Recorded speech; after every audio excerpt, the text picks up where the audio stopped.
Okay, it is 1 p.m. on Tuesday, July 21st, 2026. This is a special meeting of the board as we had to cancel at 2 hours before our scheduled meeting yesterday due to a power failure in Essex. So we are holding this meeting today instead of yesterday, basically the same agenda. This is a meeting of the Land Use Review Board. I am Janet Hurley, the chair, and I will ask other board members to introduce themselves. Sarah? Sarah Had, good afternoon. Kirsten?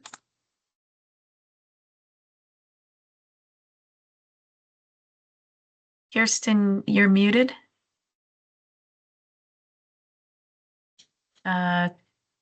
Still can't hear you. So Kirsten's got a little technical issue. Let's go to Alex. Weinhagen, hello everyone. All I heard was Weinhagen.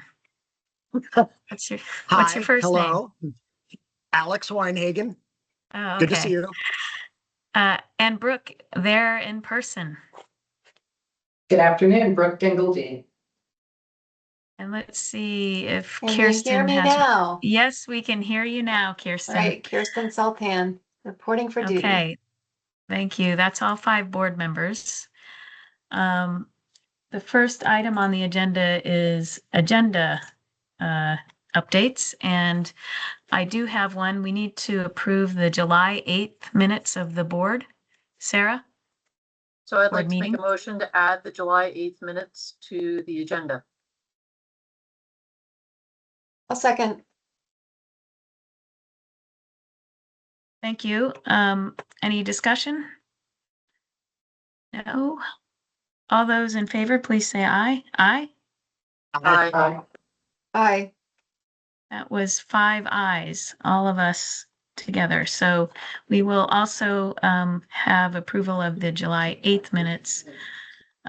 We'll do that under item D, with not together with the July 13th, but in addition to. We have public present. I believe some of those are staff from regional planning commissions, but if there's anyone present who would like to comment on anything that is not on the agenda, on topics that are not on the agenda, now is the time to do so if you have comments. So anyone here to discuss anything that's not on the agenda?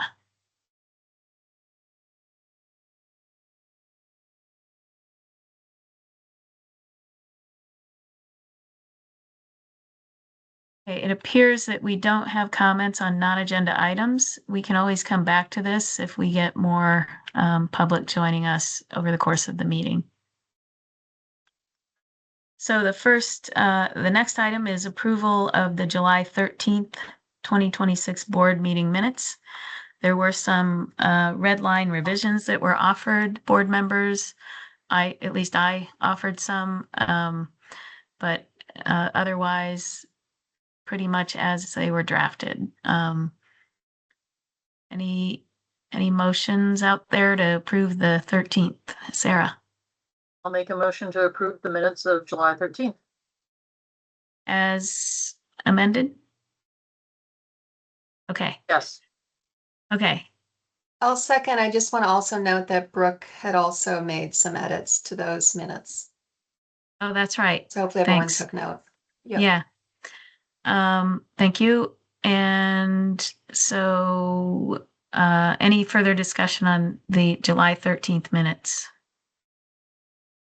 Okay, let's vote. All those in favor of approving those minutes as drafted and revised, say aye. Aye? Aye. Aye. Aye. Aye. That is 5 ayes from all 5 board members. Thank you. And then we have the July 8th minutes. They've been posted on our website. We neglected to get to them last week. I offered some redlining, as did Kirsten. Sarah? I'd like to offer a motion to approve those minutes, but I have a clarification. Kirsten had a request to clarify a name that I'm not sure that we're able to. So that I think was one outstanding item left on those minutes. Right, So, and it's that somebody joined as a zoning administrator with their email address, and it's fine to just list the email address as the attendee. Okay, I just wanted to make sure we're all okay with that before we finalize Yeah. them. Yep. So, so we have a motion to approve. I'll second. Thank you, Kirsten. Any further discussion on the July 8th minutes? Okay. All those in favor, please say aye. Oh. Aye. aye. Did Brooke have a question? Well, I think Brooke is going to abstain, but let's vote. Oh, All those right. in Okay, favor, apology. please Aye. say aye. Yes. Aye, Aye. Kirsten. And Sarah, you said aye. Correct. Aye. And Brooke, I'm abstaining because I was not present for the meeting, not assigned to that one. So. okay. I think technically I have to do a roll call vote. So, I am Janet Hurley. I vote aye. Kirsten, Kirsten Sultan, aye. Alex, Alex Weinhagen, aye. Sarah, Sarah had, aye. and Brooke. Brooke Dingle abstain. Thank you. All right, next on the agenda is continuation of the discussion on the Northwest Vermont Development Association draft pre-application response. Alex, I'm going to turn it over to you. Go ahead, Kirsten. I'm gonna duck out just in the form of turning my camera off, but I'll stay tuned and I'll rejoin when this item wraps up. As everyone knows, I'm not serving as one of the board members assigned to this particular application Thanks, due to Kirsten. workload. Yeah, thanks. Okay.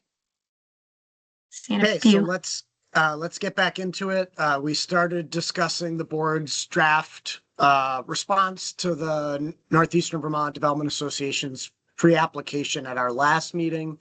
And today we're going to finish that discussion, I hope. Last week we covered almost all of the planning goals and elements as required in statute for regional plans. And we left the discussion of the future land use mapping and the Tier 1B status requests to this meeting. And so what was provided was a draft that I worked up that includes changes to last week's draft based on last week's conversation. And you'll see those in redlining.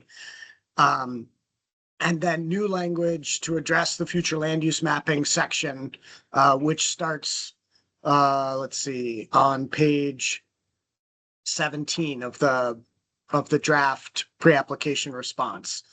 So rather than going backwards and looking at the redlining changes from last time, I want to just move forward and we can then back up and go back to the goals if necessary.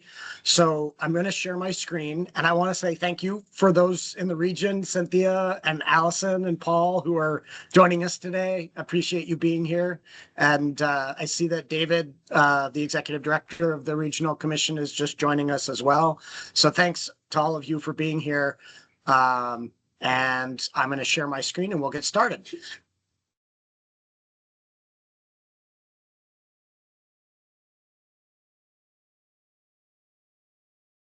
Okay, so the element 12 for regional plans is the future land use element. And I start by saying the draft plan appears to meet this requirement. Janet and I had a offline quick conversation that perhaps we will revise that, since there are some necessary revisions in here. At least it appears that there are some necessary revisions. And so we'll qualify that language that says the draft plan appears to meet to indicate that.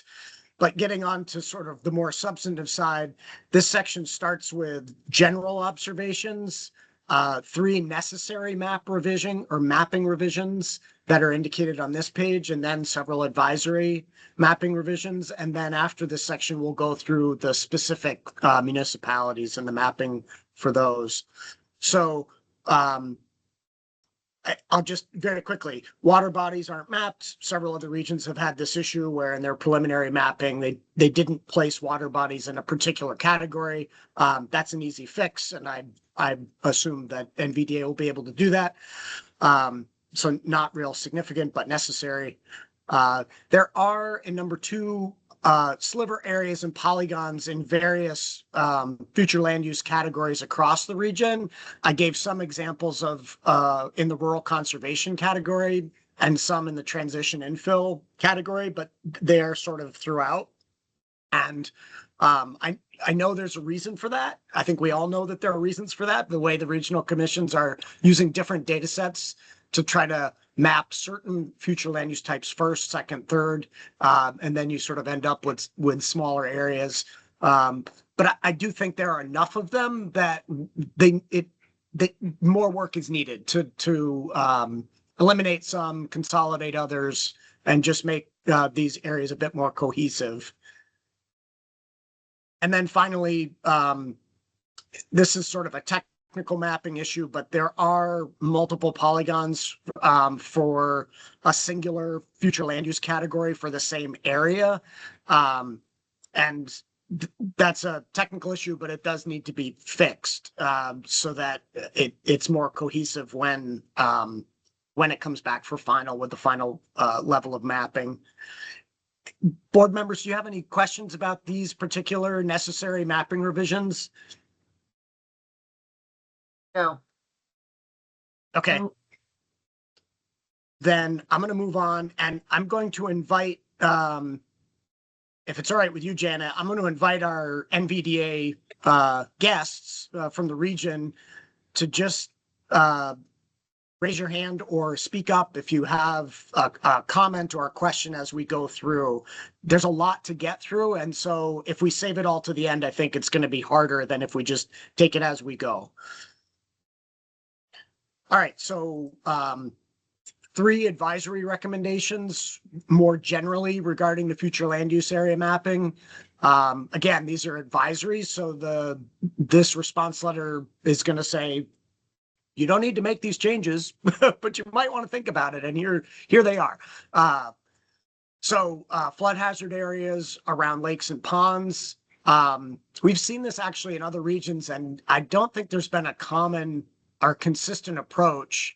So again, I think it's really up to NVDA to take or leave this suggestion, but you'll notice when you zoom into certain lakefront properties that as is typical around lakes, there can be very small lots, either camps or year-round uses, and those very small lots can end up in multiple future land use categories because rural conservation tends to be mapped around these lakes for the flood hazard area, which only occupies a very small area on the lakeshore, and then there's another future land use category beyond that. And so I'm suggesting that they might want to think about consolidating that and getting those parcels into just a singular future land use category.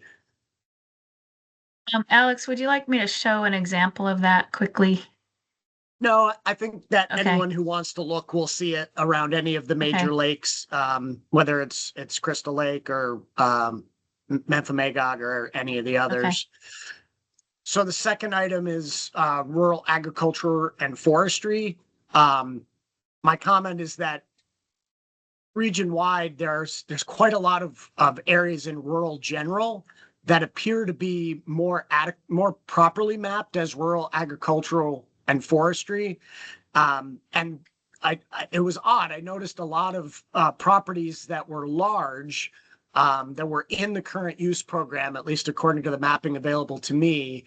But the way NVDA did the mapping, the forested portion of that property was in either rural ag forest or rural conservation, but the farm portion that's in active agriculture was in rural general.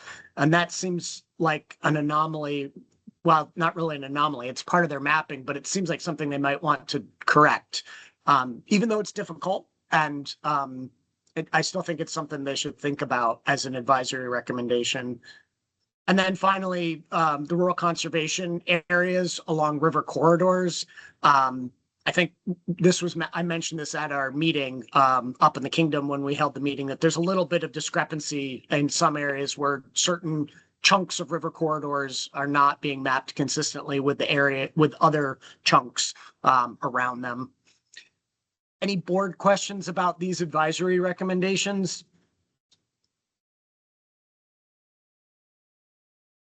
Okay, I will tell you, I sent you all an email, forwarded you an email that Liam Abate, who's one of the NVDA staffers, sent me yesterday. He was hoping to have some comments and questions at our meeting yesterday, but of course we didn't hold the meeting because of the power outage. So he sent, he did a good job of summarizing his questions and comments in an email. And so I forwarded that to you just today. I have walked through his comments and questions, and wherever there's a comment that I think we should be talking about that might change this draft response, I've made a note of it. And so I'll be getting to that as we go. Haven't gotten to one yet. Alex, Yes. will you be sure that this memo from Liam gets into the exhibit list under the application database? I can do Thank you. that. Yep. So one of Liam's comments here that I don't really want to take up, but I just want to recognize it is he said it's a difficult thing to figure out where to put these agricultural areas. And so he was basically saying, like, can you give us some suggestions on how we can do that? We've tried and it's a tough thing. So I don't think we need to talk about that today. I think it's an advisory comment and they can take it for what it's worth. And I'm happy to work with him offline and explain to him how other regions have tried to tackle that.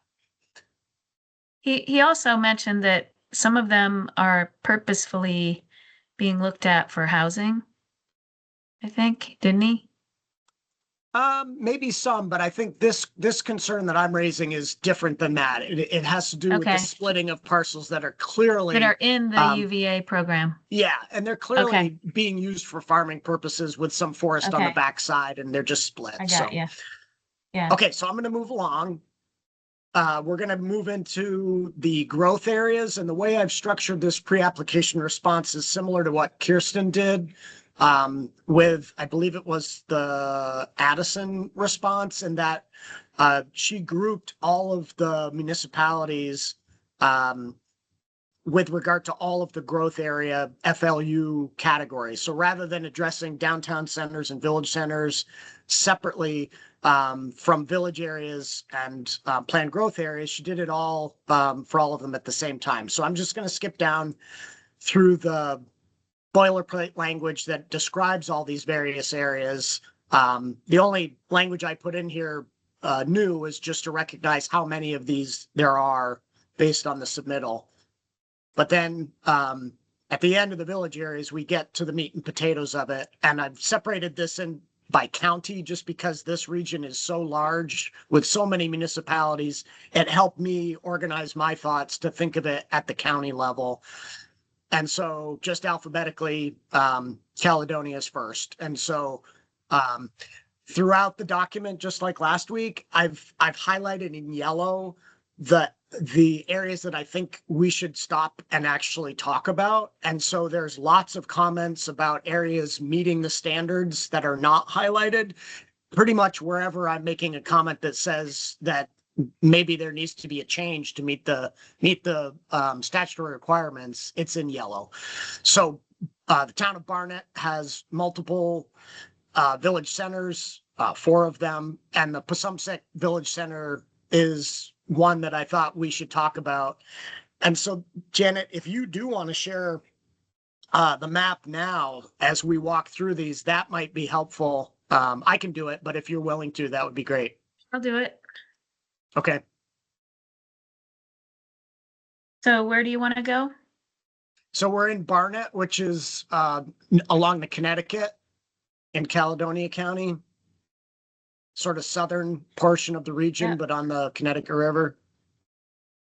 Yep. And while Janet's bringing the map up, and then we'll share her screen, or she already has shared her screen. I'll just say that the issue here that I've identified is that this village center is much larger than the legacy village center designation, which is not necessarily a problem. But there is a particular residential area on the eastern side of the Passumpsic River along River Road, most of which appears to be in the flood hazard area and river corridor area. And maybe more importantly, it just seems disconnected from the rest of the core of the village center. And so I'm suggesting that an alternate land use category type or additional supporting information should be submitted to justify that being included in the Passumpsic Village Center area. The Passumpsic Village Center area. Yeah, you're in the right spot. It's the village center, sort of on the northeast corner Yeah. of Barnet. So Oh, if you northeast. zoom in, up here. yep, I think that's the one. It's a Okay. little, let me increase my screen here to see your Yeah, map a so you're little talking easier. about this. Yes, thank you, Janet. That's exactly it. It's that portion in purple Okay. that that I'm referring to along River Road. And Janet, if you could turn on in the community development layer, the legacy designations, it's just helpful for reference to see the village center. Yep. So you can see where the village center is today, the designation area. It's getting much larger on the west side of the Passumpsic, which is fine, makes sense to me. It's just this portion on the east side that seems a little awkward. So is there a sidewalk on the bridge? That's what we sort of established for others where we had this issue in other regions. So Information Janet, that the NVDA can bring to us, but I'm not sure the answer to Yeah. that. Yeah. Go ahead, Sarah. I think I also raised this issue and I think agreed that's additional information that could be presented, but the other Yeah. thing was some, but not all of the residences on the side of the bridge were included. And so that's something that, again, I agree with the way that Alex framed this. It would be Yeah. good to know if this was to remain village, why some but not all of the village of the homes are clustered in that area. Yeah. Okay. Go ahead, Alex. Okay. All right. I'm just making some notes as we go. I'm going to reshare my screen. We're going to bounce back and forth, Janet, if that's all right. Okay. Yep. So, staying in Caledonia County, I'm now on page 23 of the draft 2 of the response letter. The town of Burke has multiple village centers and associated village areas, and West Burke is one that I've highlighted because I'm suggesting that either an alternate future land use type or additional supporting information is necessary for just a portion of the village area south of Depot Street along Route 5. So this portion of the village area is pretty far away from the core of the village center. And it's on a state highway that lacks pedestrian infrastructure. So, like we've talked about in other regions, distance away from a village center matters in terms of walking distance, but it's not necessarily exclusive. But when that distance has to be traveled on a state highway without any infrastructure, it becomes unsafe and likely not something that people are going to walk. So, Janet, if you want to pull it up, we can zoom in on that area, unless the board has already looked at it and is fine with the comment. So you're talking about this area in here.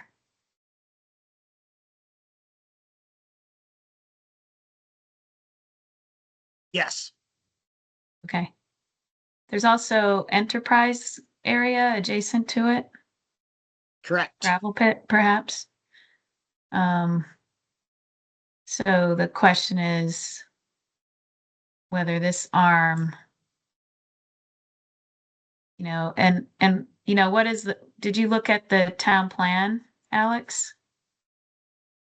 I tried to reference the town plan or zoning regulations in most of these, but when it was purely a distance issue, um, that's the driving sort of reason for the comment, less the town plan. Okay. Okay. Any questions from the board? Do you want to see anything further here?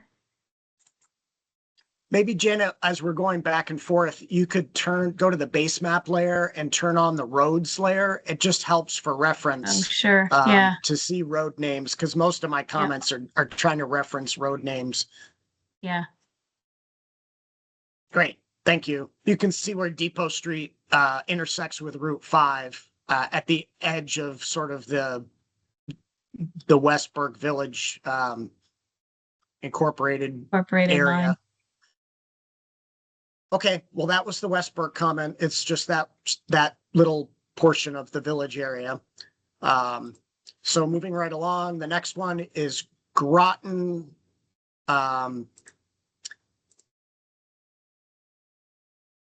This is still on page 23 of the draft response. And again, this is in reference to Groton's Village Center. And it's not to say that the village center itself is problematic. It's that there a specific undeveloped forested area along Weld Road is awkward. So that's the comment as you're seeing on my screen. And Janet, if you want to open up the map, we can take a quick look at it. And it's somewhere along here. You're in the right spot if you zoom in a little bit, and we're on the south side of the river. On the west, there's sort of a rectangular extension of the village center that's in purple, which if you zoom in a little bit more, you're going to see like there's no road access to that. There's river on one side, there's a railroad just south of the river, and there's Weld Road to the south of it. So it's not entirely clear to me like how you would access that for development purposes for housing. And it appears to be just an undeveloped forested parcel. So it just struck me as odd, and that's why the comment was made. I'll note that it is one very large parcel that does have access on Weld Road. It's just that there are these intrusions of rural general and rural conservation in it. Which is that because of wetland, perhaps? It looks kind of like it might be. Yeah, hard to say. Again, So, I've framed all of these yellow comments a little differently than we've done in past reviews, in part because of the template or shell that we were working with. But rather than saying that there's a required revision here, I'm saying that they have a choice. They can provide additional supporting information to justify, this particular, what seems anomalous to me, and maybe the board, or they can choose an alternate FLU type for this area. So it's sort of like either justify or maybe change the designation. So Sarah? I'll just chip in that I didn't really have an issue with this because in taking a look at the legacy center, it appeared that more than half of it was in the river corridor, flood hazard area. And so I think what we've been doing is encouraging villages that have a lot of these sort of hazard areas is to look for expansion areas outside of those areas. And so I agree, maybe some additional information would be helpful, but I think I took that sort of to what Janet says is part of a larger parcel. It's outside of that area, and it might be an area for them to grow the village outside of those hazards. Gotcha.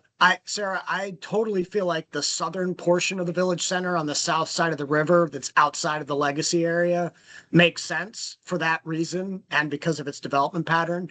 And I'm happy to modify this and make this a non-issue if that's the direction the board wants to take with regard to this one piece of that area. I will tell you that the zoning regulations for Groton do include this parcel as village. In a village zoning district. So that would, support inclusion rather than, having to modify it. I was unable to find the Groton town plan, a map in the Groton town plan that showed this as a future land use area. So I couldn't support it with that, but it is zoned for village. So what's the disposition of the board? I'm happy to change the recommendation or leave it. I think it's fine. I think it's clear they're looking for areas to expand outside of the flood hazard. And for whatever reason, they can't do it on the other side of the river. And that its strange shape is due to, existing wetlands, it looks like. But I think it is odd that some of it's rural conservation and some is rural general there. Yes. Well, we can leave it to them to sort that out. If the basic concern that I had is not shared by the rest of the board, then I'll just modify the draft response letter and not make this an issue they need to worry about. I guess what I would say, Alex, is, if the plans are to develop that more densely, that there will be roads, connecting to Weld Road eventually, if it's to be developed. So, yeah. Okay, I'm making a note and I will revise the draft response to not make that area an issue.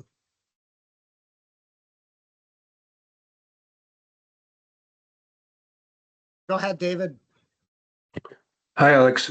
Thanks. I just wanted to note that Alice and I are here to take notes because Liam, we unfortunately don't have the ability to have him here to answer the questions. He did the bulk of the mapping and also met with most of the communities. So we're taking notes and we're going to get back with Lehman, and we appreciate your additional feedback and questions. So excellent. We're all working collaboratively on this, so I appreciate that, David. All right, so moving right along from Groton, we're in Hardwick. Liam did pose a question in his submittal about the Hardwick Downtown Center. It's not highlighted in yellow because I felt like it was fine. But I did make this comment that said, consider expanding the downtown center to include some core neighborhoods currently mapped as planned growth area. And I wanted to talk about this with you all because maybe we shouldn't be making that statement. Maybe we shouldn't be telling them to consider expanding it. And the reason is Liam asked, what about the interplay with the Community Investment Board and downtown centers having access to step 3 benefits? And he said, if we were to expand the downtown center in Hardwick to include some of these core neighborhoods that don't meet all of the requirements for a step 3 center, would that complicate things? And having a future land use category called downtown center, only a portion of which is sort of eligible for the top tier step 3 benefits that the Community Investment Board provides. What do you think about that? I think it's an interesting wrinkle. I think it's for the RPC to make that calculation. And I think it's okay if we suggest, if we make a suggestion to consider expanding.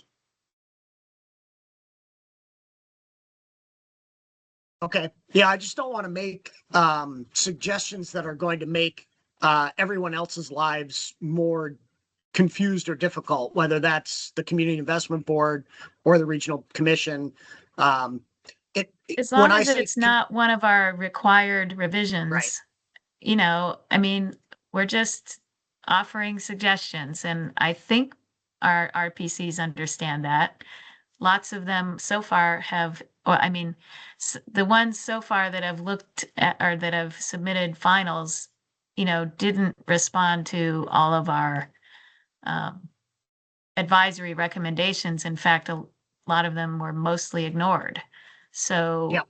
and it's not going to affect whether we determine a plan compliant, because those were not items that that we thought were relevant to whether it was compliant. We just thought maybe it's a good idea to consider. So,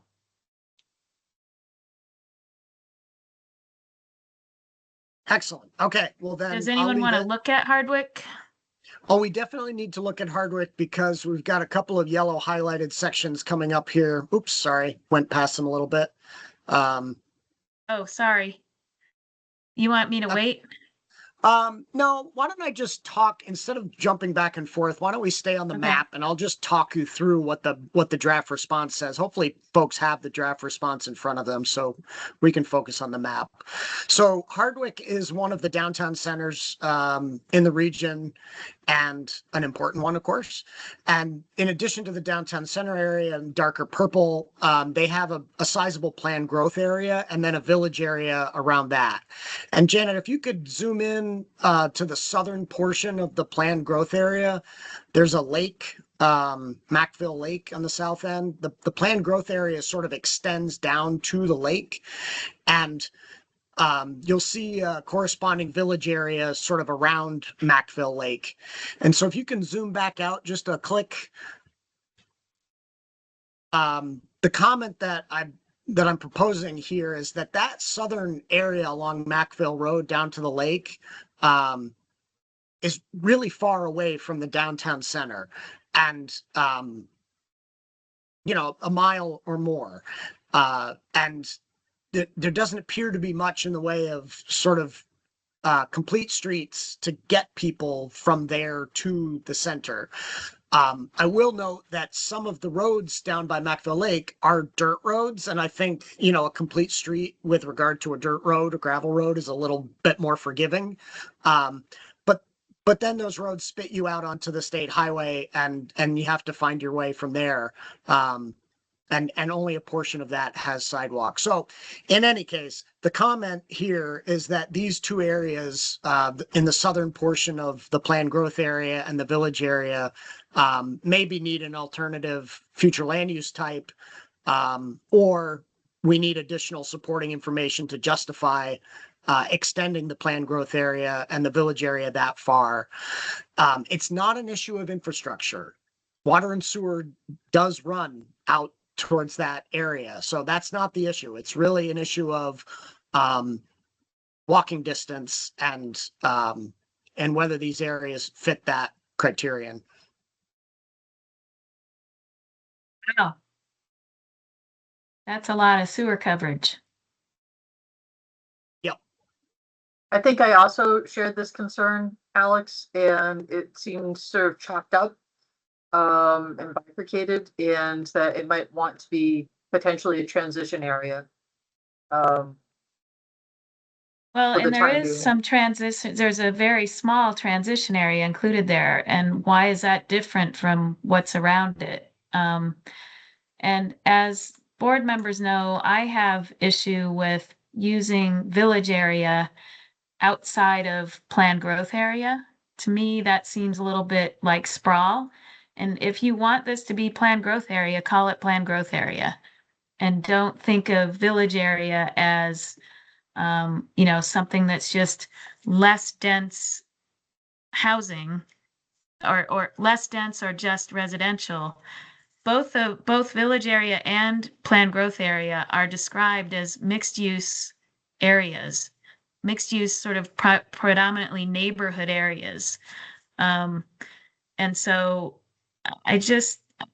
we as a board haven't coalesced on this. I think I may be alone in my sort of don't make it look like a bullseye, and with these decreasing levels of density.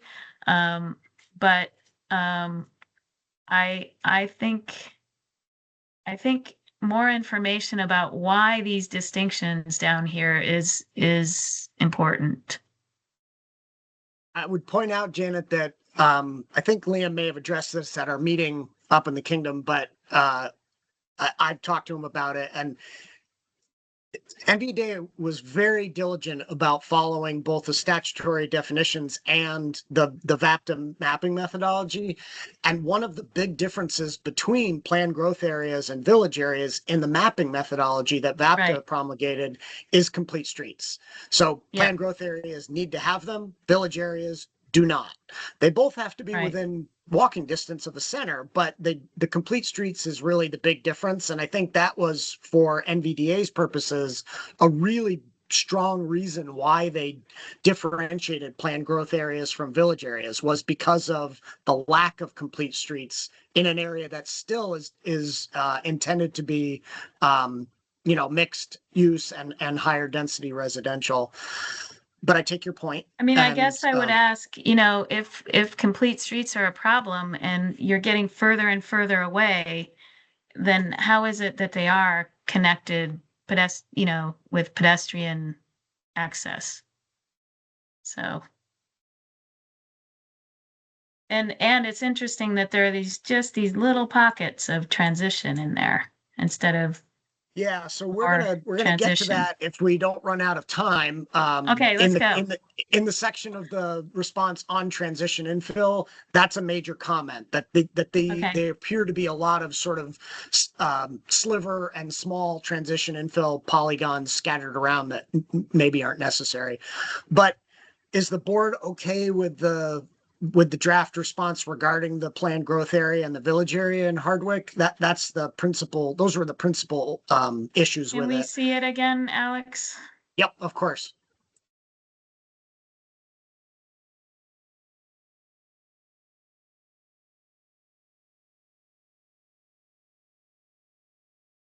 So the planned growth area, it's really about the distance and the lack of pedestrian infrastructure. The village area has a similar concern, but it also mentions a separate area along the banks of the Lamoille River beyond the west end of West Church Street that is sort of undeveloped riparian and flood hazard area. It doesn't really seem to fit the infill provisions, but I would tell you that Liam was good enough to remind me that I believe it's Hardwick and also Linden have robust flood hazard and river corridor bylaws. And so his question was, why, per the protocols, why do we need to exclude areas that are within flood hazard and river corridor if the municipality has those bylaws? And he's not wrong about that. Well, then it's only the PGA, the planned growth areas, that statute makes that required that you not include them. The other areas, you can still include them.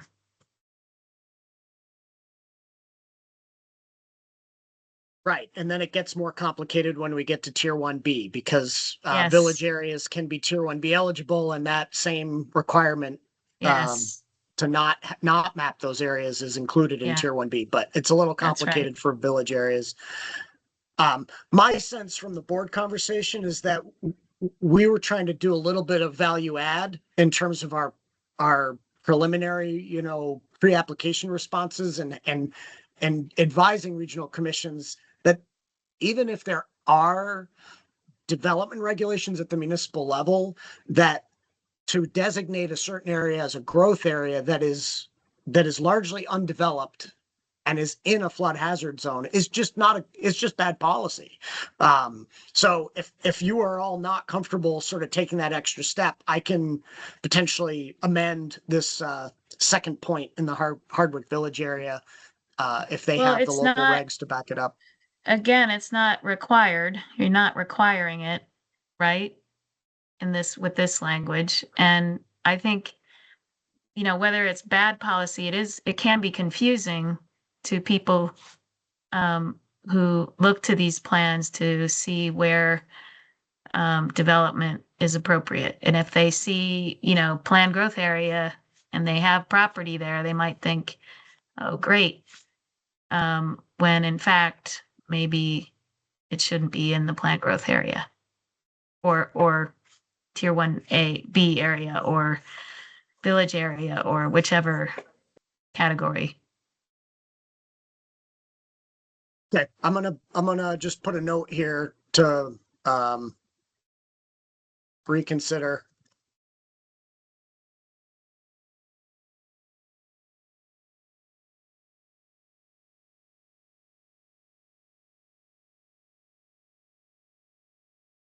And then I want to move on because we've got a lot more to get to. Okay, so we're moving to East Hardwick.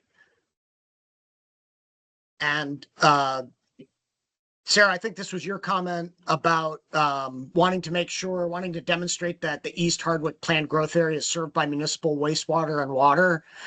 And based on the additional NVDA mapped water and sewer service areas that that were put up on our viewer just this morning, that's no longer an issue. It demonstrates that this area is served by water and sewer, the planned growth area. So this is no longer an issue. Absolutely. Thank you. You wanna That's very see that? helpful additional information. Yeah, Janet, if you want to bring it up just to demonstrate, because this is a brand new addition to our mapping site that NVDA was able to get us, and our GIS people were able to So put up you just can this morning. see without the utilities, and here's wastewater service area and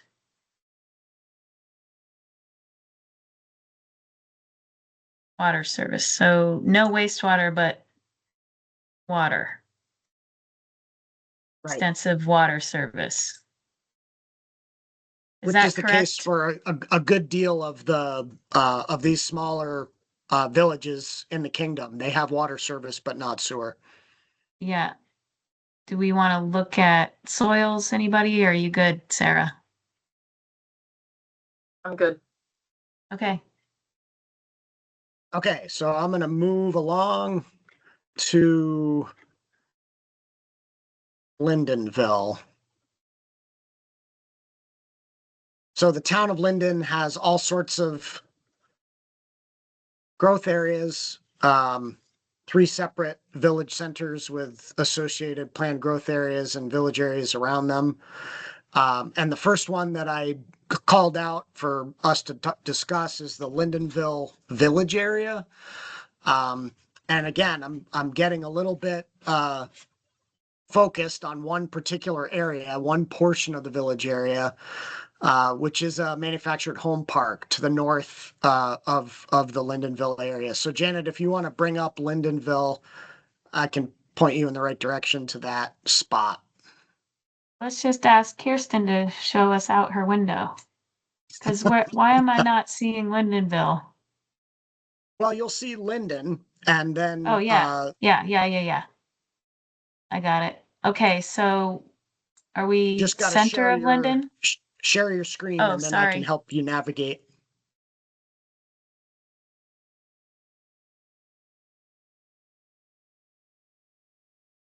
Okay, so you see the Legacy Village Center indicated in the orange striping. You see the extension of that with the new Village Center to the north along Route 5. So, yep, right up in, not over there, but to the north. Yep, on Route 5. And then if you continue on Route 5, it's right next to the Highway 114. There's a small village area. This is the area that I'm referring to as requesting that they choose a different land use category or provide more supporting information. And this is actually a good example of the conundrum that Liam was raising that I think is worth talking about. The town of Linden has robust river corridor and flood hazard area regs. So technically, they can map this as village area, even though, Janet, if you turn on the flood hazard area and the river corridor, it basically includes this entire manufactured home community. So it's a little bit of a policy question here. Like, just because you can map it as village area doesn't mean it should be mapped as village area, but that's how they've mapped it, is village area. So to me, it's also an EJ, environmental justice issue. And we as a board need to be thinking about how our decisions may have disproportionate effects and may create disproportionate benefits or burdens. And insofar as that's an existing neighborhood, probably with lower income residents, if we don't allow it to be placed in one of these growth categories, it would not have access to money through the community investment program, right? That other neighborhoods may have access to. And so I don't think that its presence in the river corridor and flood hazard should, particularly if statute is written such that it allows it, that we should say it shouldn't be there. It's already there. And to whatever degree they can get some funding to make things better, to flood proof better or make things more flood resilient there, then good for them. And if we make a decision that doesn't allow them access to that kind of funding, I think that is problematic. Sarah. So I think where my questions were around this is in terms of connection. You had some of these areas that are really bifurcated from the village center by the FHA, by the river corridor, and making sure that I was requesting additional information on the connections and particularly the pedestrian connections, so that we aren't perpetuating potentially divorced areas from the downtown. And I think that was one of those, it was really hard for me to. Like evaluate there's if a- it was a shoulder or. If Kinda that looks was a like- sidewalk. Yeah, I don't know. So. Does I- Allison or Dave Additional know? information category. Yeah, It is a wider shoulder there, but you see plenty of people walking a loop around across that bridge both directions, to the west and the east. oh, We there's did an go old there covered on the, bridge on too. the site visit. We walked it, or we didn't walk it. We drove by it on the site visit, and yeah, it's sort of a wider road. And it doesn't look that far from the edge of the village. If I put this back on. Yeah, I tend to agree with you, Janet. I hear what you're saying, Sarah. My issue with it was the flood hazard area and basically having a community designate an area where they're going to make investments and grow in an area that's going to continually flood and be in harm's way. So that was my reason for highlighting it. But I understand what Janet's saying. It's sort of an interesting take on why it maybe should be. But in terms of the connection, I'm looking at the street view on Google. There is a sidewalk across the river, the bridge. On the east side of the bridge. Correct. Yep. Do you want to But show it? once you get to the north of that, it peters out when you're actually getting closer to the neighborhood. But at least there's a portion of it has some pedestrian infrastructure. So Sarah, are you comfortable just having the response remove this as an issue, or would you still like to see additional information, maybe not as a requirement, but as an advisory recommendation?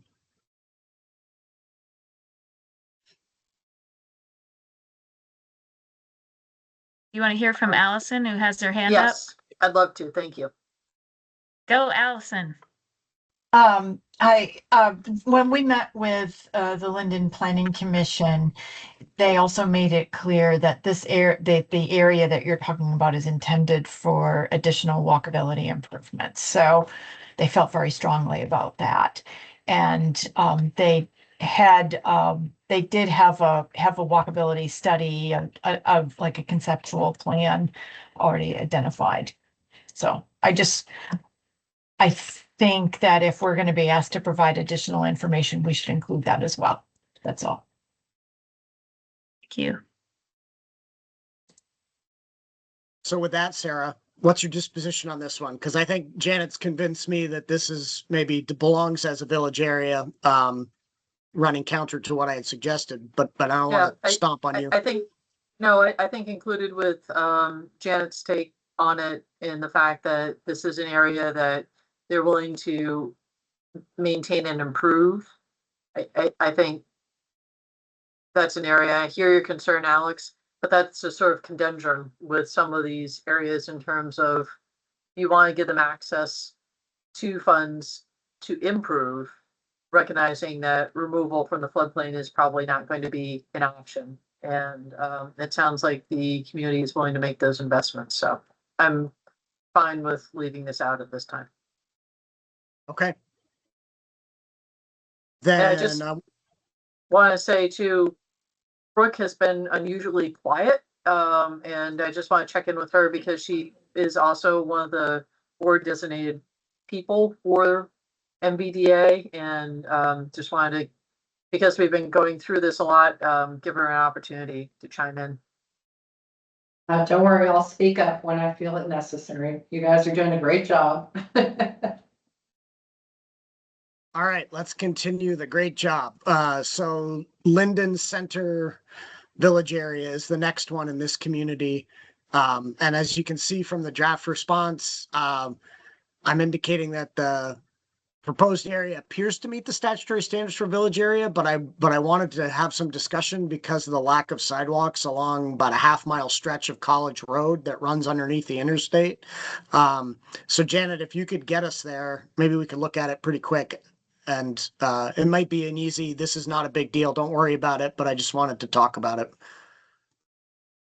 Yep, you're in the right spot. So Linden Center is in purple around the school and the athletic field. And then the Linden Center Village area extends to the east under Interstate 91. We drove this in the site visit. College Road is that road that comes up under Interstate 91. And then you have a pretty extensive, if you zoom out a click, Janet, you have a pretty extensive village area that includes the college and the neighborhoods to the north of the college campus. So feels okay to me, but I'm just a little, when we drove it, I remember thinking like College Road is a paved sloping road with no pedestrian infrastructure. And I just don't know if, the walk, the connection to the village center is problematic at all. I think more information is appropriate And if this we was don't an have area it. that I had highlighted to the same issue, so I'm fine with asking for additional information. And it sounds like the municipality is willing to undertake some additional pedestrian connectivity improvements. And I think that this is an area that does not have complete streets that needs to have improvements planned or additional information submitted. Okay, yeah, if board members are generally on the same page, then I'll leave the draft response the way it is. I am going to go back to the draft response so we can move on, but also just to point something out.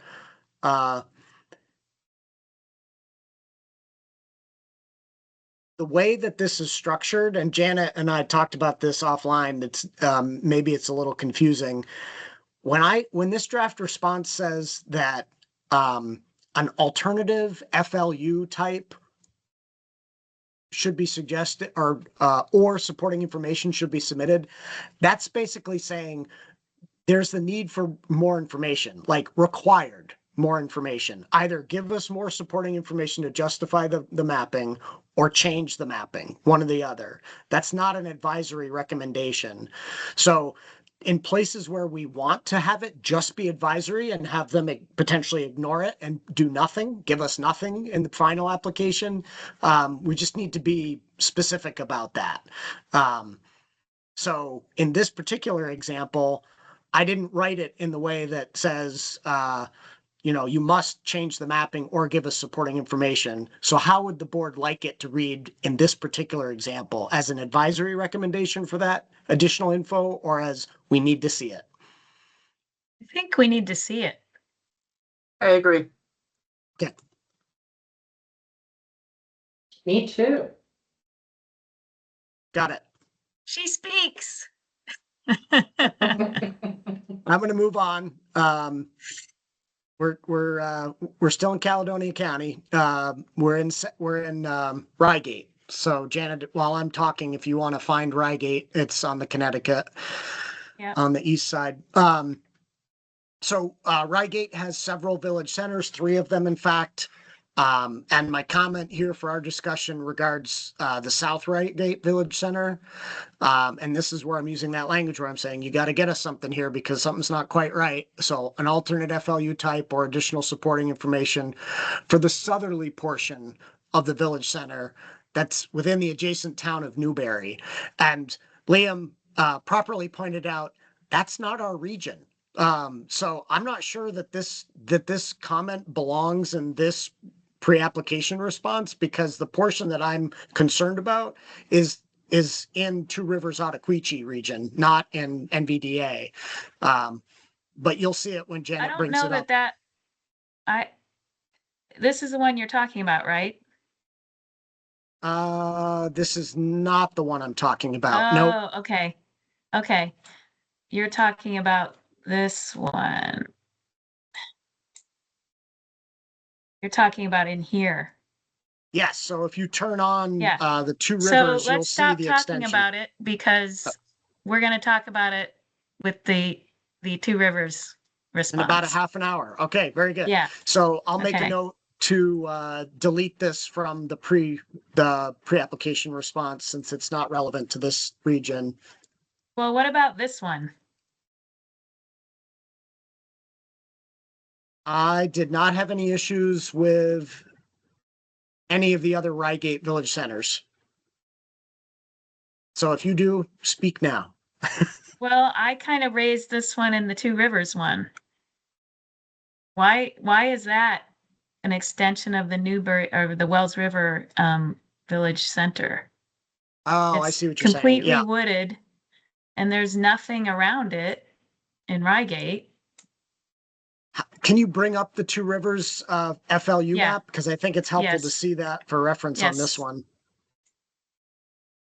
So I'll say that I didn't have any issue with this one because there's a substantial amount of river corridor in the Legacy Center. And this is another one where I was sort of looking at it as expansion outside the corridor is advisable.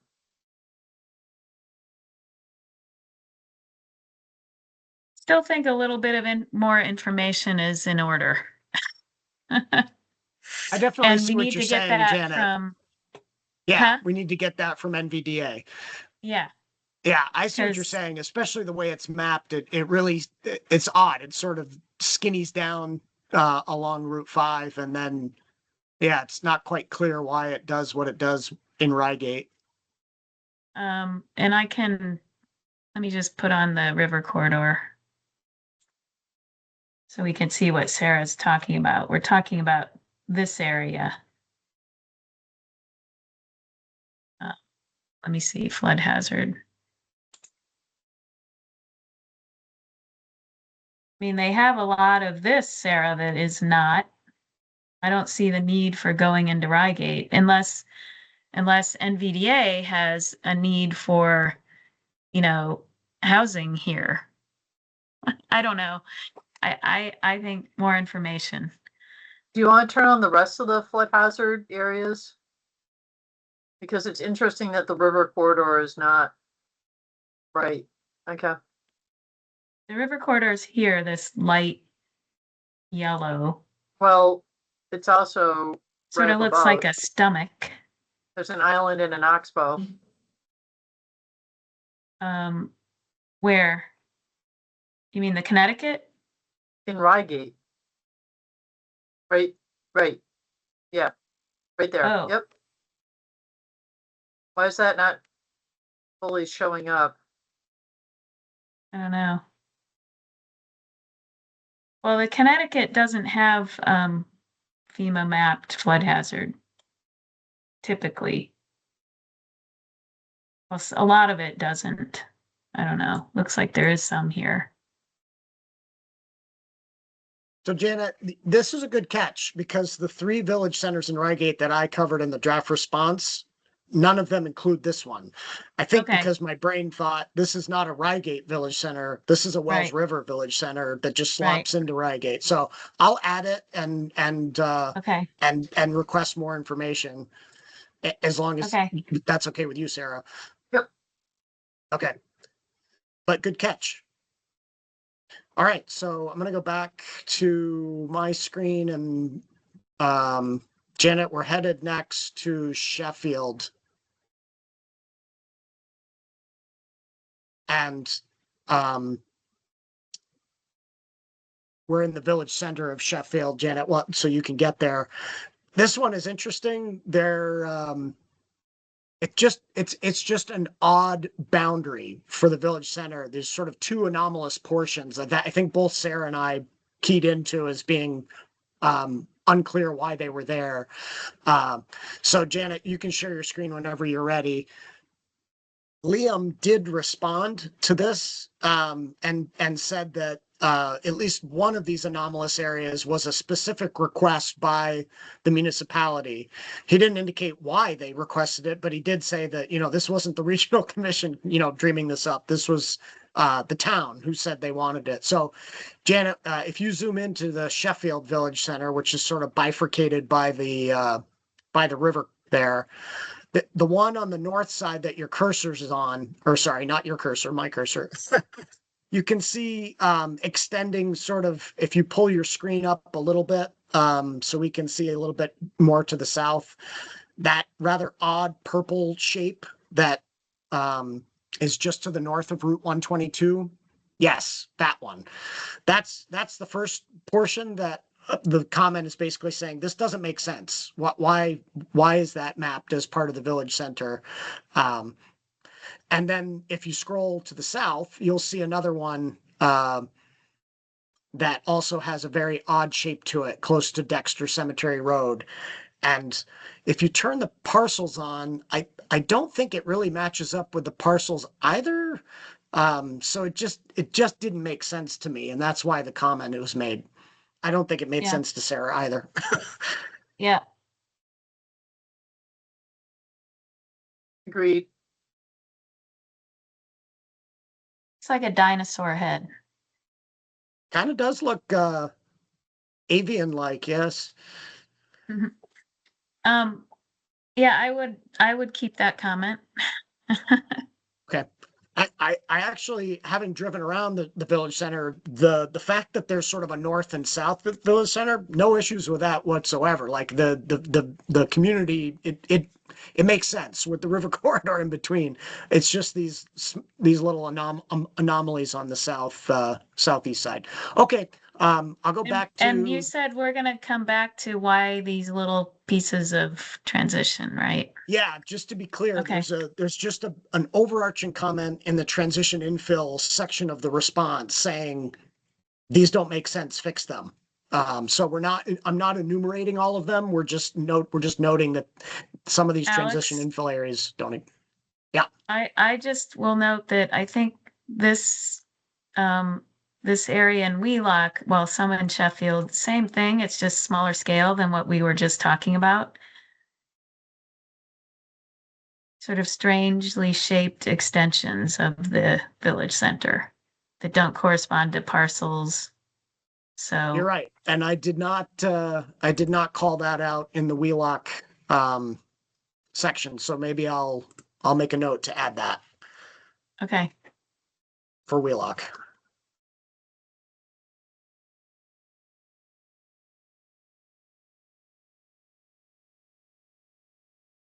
Okay. So we um, are coming up on 2:15 is when the next agenda item starts, Alex. But I feel like we need to keep going. Yeah, but I think it's a good place to do a time check, Janet, because we're just getting to St. Johnsbury, and that'll get us close to wrapping up Caledonia County, which is sort of the most, has the most stuff going on. Okay, But to get through Essex County and Orleans County and the general comments later in the document, we're just not going to have time. So um, should we I really schedule wanted to another get this meeting? done. Yeah, I really wanted to get this done today because NVDA has their first public hearing next week, and I wanted them to have our input. But technically, we have until Monday that's our 60-day timeline to get them our response. So either we schedule some more time this week to keep this conversation going, or we just do the rest on August 3rd. What about Wednesday morning? Is I'm what- going to tomorrow? say no, because No. we have the I meant- CCRPC hearing. Right, Friday morning. Or afternoon.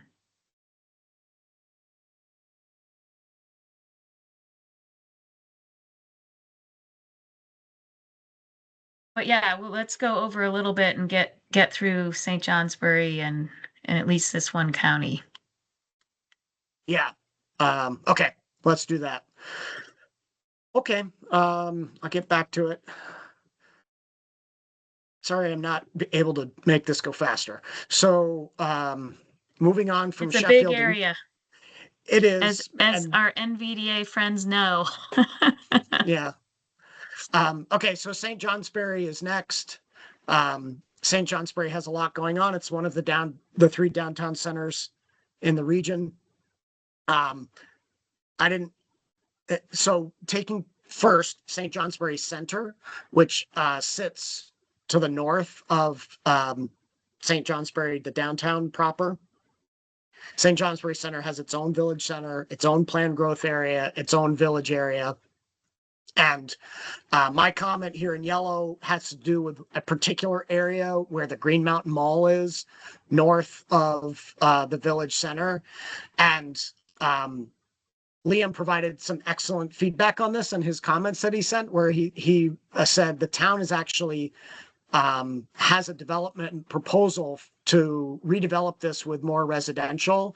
And that made me check the zoning regulations, which mark this area as commercial, but the commercial district allows for high density residential. So I think I got a little turned around with just the current development pattern and the fact that it was zoned commercial, not realizing that that district allows for much more. So I think this comment can go away. And just, this is my comment on that is why not make it planned growth area? That is a good question. Why don't you bring the map up real quick, Janet, and we can go from there into St. Johnsbury proper as well. But if you start with St. Johnsbury Center, yeah, you're there. Excellent. It's the large pink area to the north of the village center. And there's some, looks like river corridor area separating it from the village center. And it's a traditional, strip mall, Green Mountain Mall, parking out front, large building behind, but sounds like there's redevelopment opportunity there, and the town therefore is interested in having it be mapped as a growth area. So yeah, And your I'll point just- about planned growth area is a good one. Yeah, I think why distinguish? It should just be planned growth from my point of view. And just as a note, that dark blue is sewer and this lighter blue is water. So sewer goes up to the edge of it, water covers the entire parcel. You want to move down? Yeah, let's go to St. Johnsbury proper. I didn't have any issues with the downtown center as it was delineated in dark purple. I did throw in a sentence saying, similar to Hardwick, consider expanding the downtown center to include some of the core neighborhoods that are mapped as planned growth right now, but that's just advisory.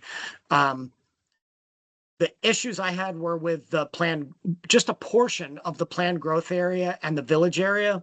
And those portions are on the west side of Interstate 91. So if you look at the west side of St. Jay, Yeah. you'll see Route 2 and then Interstate 91. And they've got a small area of planned growth along Mount Vernon Street, and then a large area of village growth sort of off Mount Vernon, and then also off of that state highway.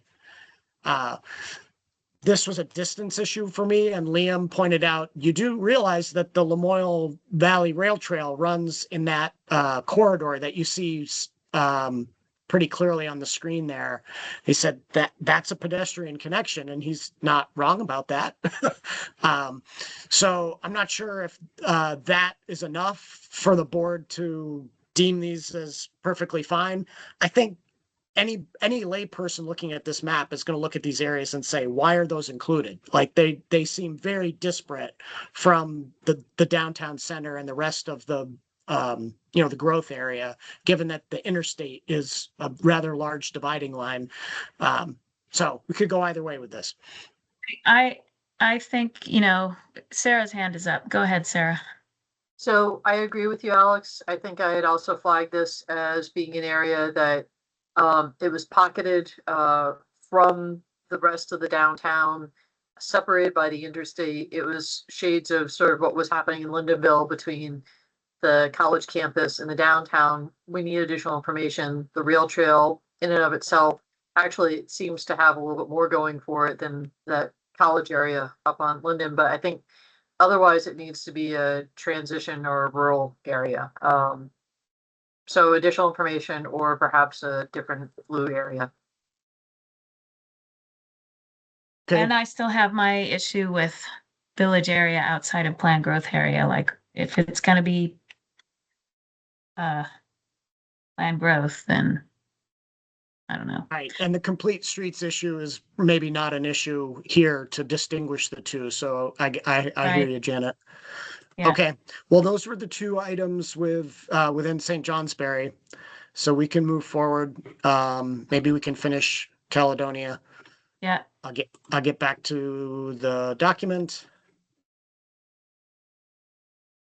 So moving past St. Johnsbury and East St. Johnsbury on to Waterford.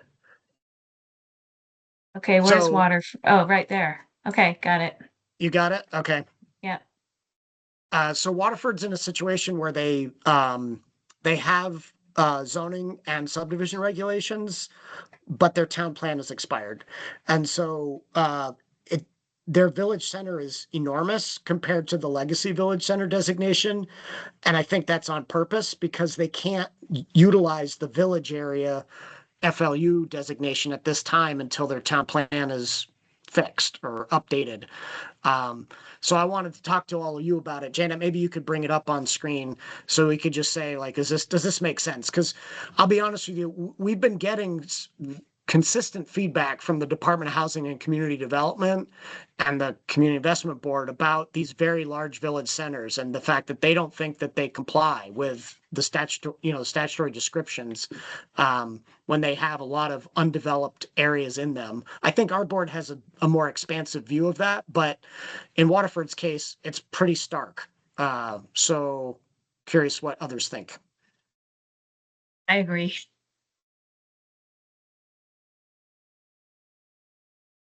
Okay.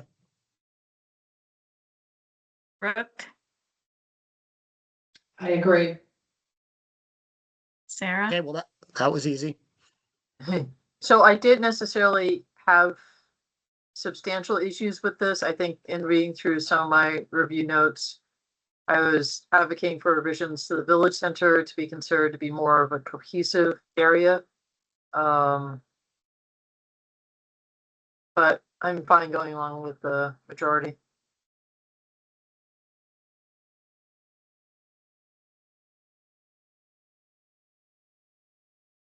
Okay, Alex, I can't remember if Liam's memo talked about whether the town plan is in the works or what. I don't believe it did. He just noted that that was accurate, that they do have zoning and subdivision, but the town plan is expired and that's why they can't take advantage of Allison. village area. What's the story? They are trying to get the plan updated. I think they went through a period of transition with people coming on and Mhm. off the planning commission, and now the long-term chair is kind of back on it.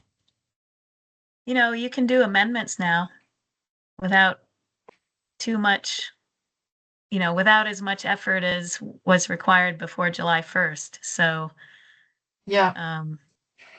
that's something to consider. Okay, Alex, and what else in Caledonia County? Let's see, I think I had just two items, one of which you already mentioned. Sorry, I'll get back to the document. So, we just talked about Waterford. There's a portion of, the Barnett's Passumpsic Village Center that extends into Waterford. That's mostly a cemetery. And so I called that out. We could go there if you like. And then there's also the Wheelock Village Center that you had pointed out, Janet, that I'm indicating it appears to meet the requirements, but the boundary lines are odd and probably should be revised to follow parcel lines. So unless you want to take a look at the portion of the Passumpsic Village Center that extends into Waterford, if you can find that, I think you did. Yeah. So if you zoom out a click, you'll see this is a village center that is not Waterford's, it's Barnett's. So that's where the bulk of the village center is, but they've extended it up Route 5 to include this portion in Waterford that just didn't make sense to me, given that if you zoom in and maybe you can see it through the color, but if you turn off the FLU, you'll see it's a cemetery. So I'm not quite sure why that needs to come into the village center. Maybe it doesn't matter. Civic asset? Yeah, it just seems pretty removed from the rest of the village center. And I don't think there are going to be more subdivisions there. Yeah. I'm good with that comment. Okay. So that's it. That's Caledonia County. We have 2 to go, and we don't have time. But I will tell you that Essex County will go much more quickly when we eventually get to it on another day. And Orleans is not as much as Caledonia, but sort of in between Essex and that. So it sounds like we're going to need probably at least another 45 minutes, maybe an hour. At least. Yeah. Yeah. So maybe a Friday meeting this week. Do board members Yeah. have time on Friday? I do in the morning. And I think we have something else planned for Friday morning at 10 a.m. So it would need Yes. to be in the early part of the morning, like 8 o'clock or 9 o'clock, something like that. Well, Sarah and Kirsten and I are doing various catch-ups, and I think we can reschedule those. So, Sarah? Yeah, I was just gonna say, let's set this now while we have people that are interested in following this present, so we can hopefully be inclusive. And I would say if you wanted to do a first thing on Friday morning, that would be Should we perhaps say best. Do you think you need an hour, Alex? 8:30 to 9:30, Alex? Yeah, that'd be great. I guess Okay. I Dave? should be clear that I was trying to get this to Dave and Company before their public hearing on the 29th. We technically have until August 3rd. We do have another regular meeting on Monday, the 27th. But I It's think full. our calendar is so full, like we need to do Yeah. an extra one to finish this Yeah. up. So yeah, Friday morning will work for me. Yeah. And the question is, though, do we have staff that can be in person, or are we going to try and facilitate that? Good question. Hmm. Catherine, are you available Friday morning to help us? Yes. Okay. From 8:30 to 9:30 Friday. Let's set up a meeting to continue and finalize our comments on the NVDA regional plan, So draft do we regional need a plan. motion to continue? No, because it's not a hearing.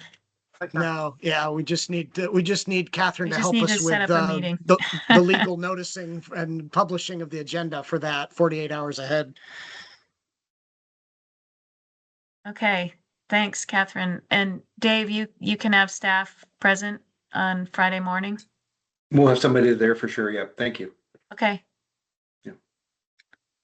Okay, next is the Two Rivers Ottaquechee draft pre-application response. And sorry, let me just get back to While you're doing that, I see Kirsten just tapped in, so I'm going to tap out as I'm not a board designee Okay. on this one. So same thing I'm going to do as Kirsten did with the other one. I'm just going to turn off my camera. I'll be here and ready to re-engage after. Thank you. Okay, thanks. So I provided a draft that was posted on the website. However, I'm hoping that we can work with the actual Word document while we are going through this today. So let me share screen.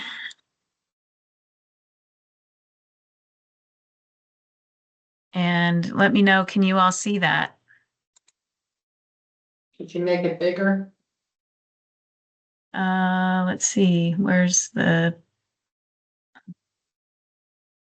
there's usually a little Zoom thing. Bottom Okay, right, wait. you can change it. Oh, there. All the way Yeah, to the right. Yep. yeah, I got it. Is that better, Brooke? Yes, thanks. Here. Oh, even better. Oh, wait, too big. Too big, No, wait. no, wrong way. If you just click on the minus and the plus symbols, Janet, it'll do it a little bit Yeah. at a time. How about that? Looks good. Okay, so similar to Alex, I tried to highlight things that I wanted to discuss with you, but so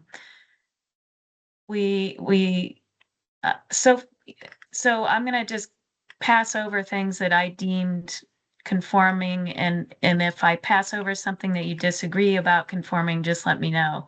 But the first one is that I have put here the draft regional plan does not appears not to conform with 4302B. And the reason being that some of the regional impact triggers don't really appear to be regional. And so we're asking for either to revise or remove these from the substantial regional impact triggers or provide additional information to justify their inclusion. And we've listed here the triggers as they are lettered in the plan on page 12-2. Any discussion from board on that? Brooke? Well, I disagree. I agree with the nonconformance of 4302B. But I also did not believe that 4302A was compliant either. Because I did not think it was consistent with the purpose of encouraging the appropriate development of all lands while protecting property rights when exercising regulatory power.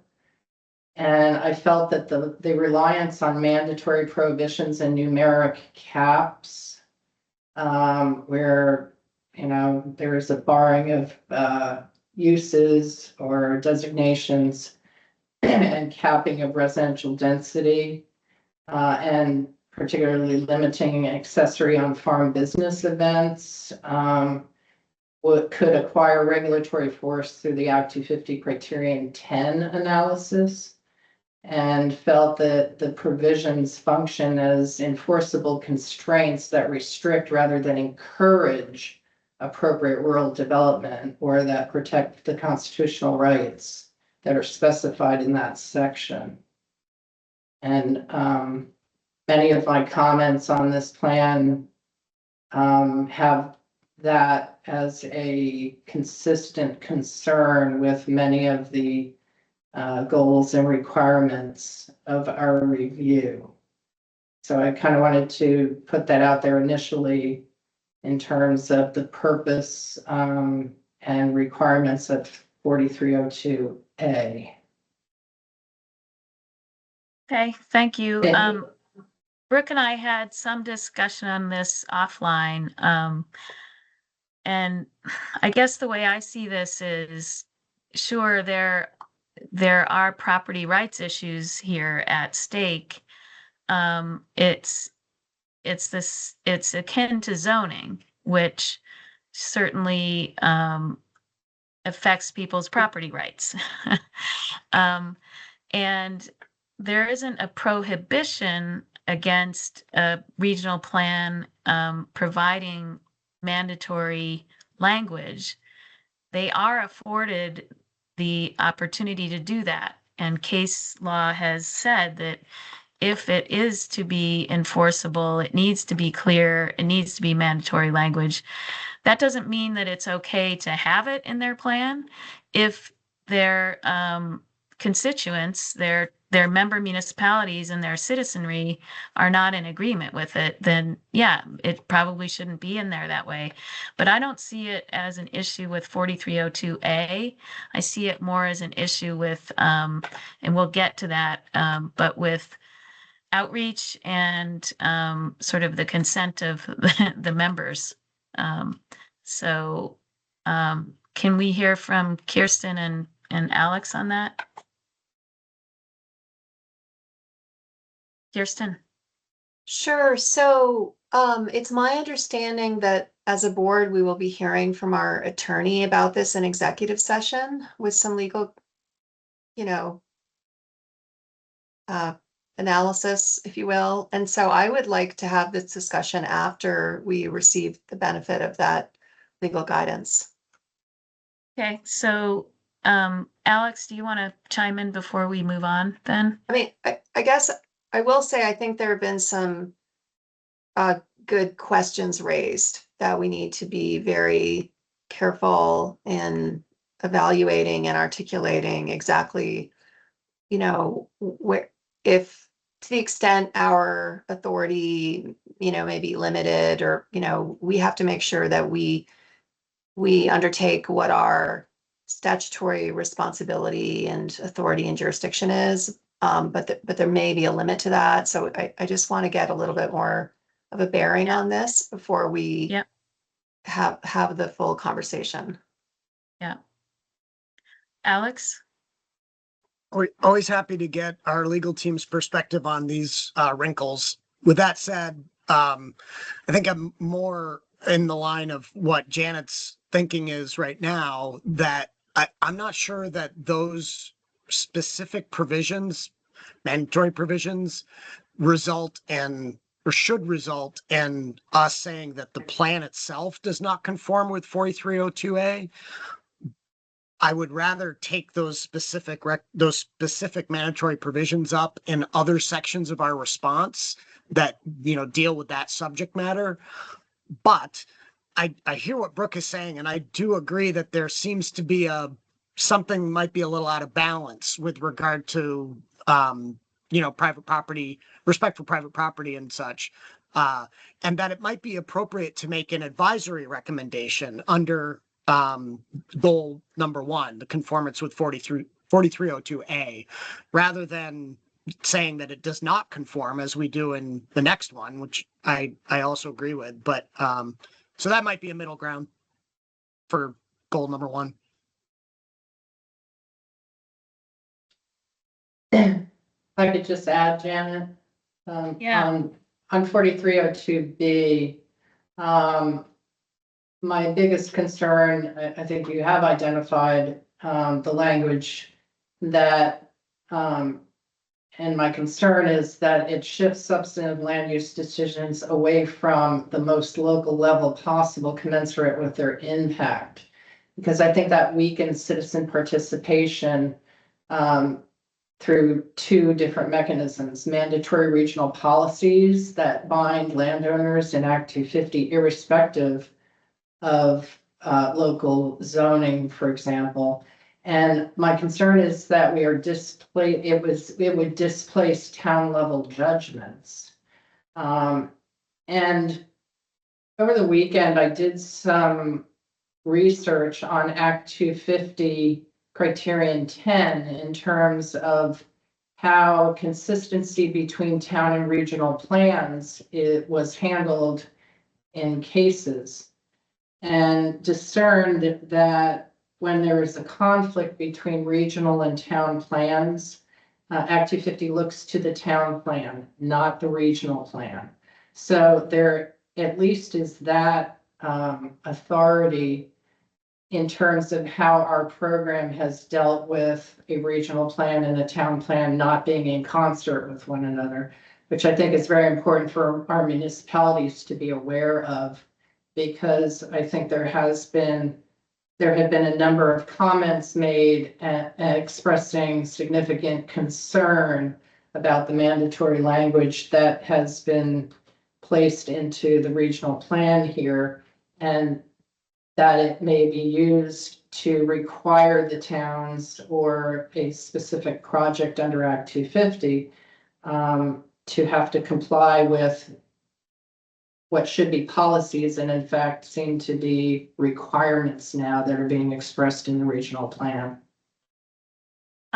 Brooke, I looked into that too, and I think that's generally true, that the district commissions are to look to the municipal plan, and unless the project has regional, meets the regional impact threshold. And then it's a different calculation. So which is concerning.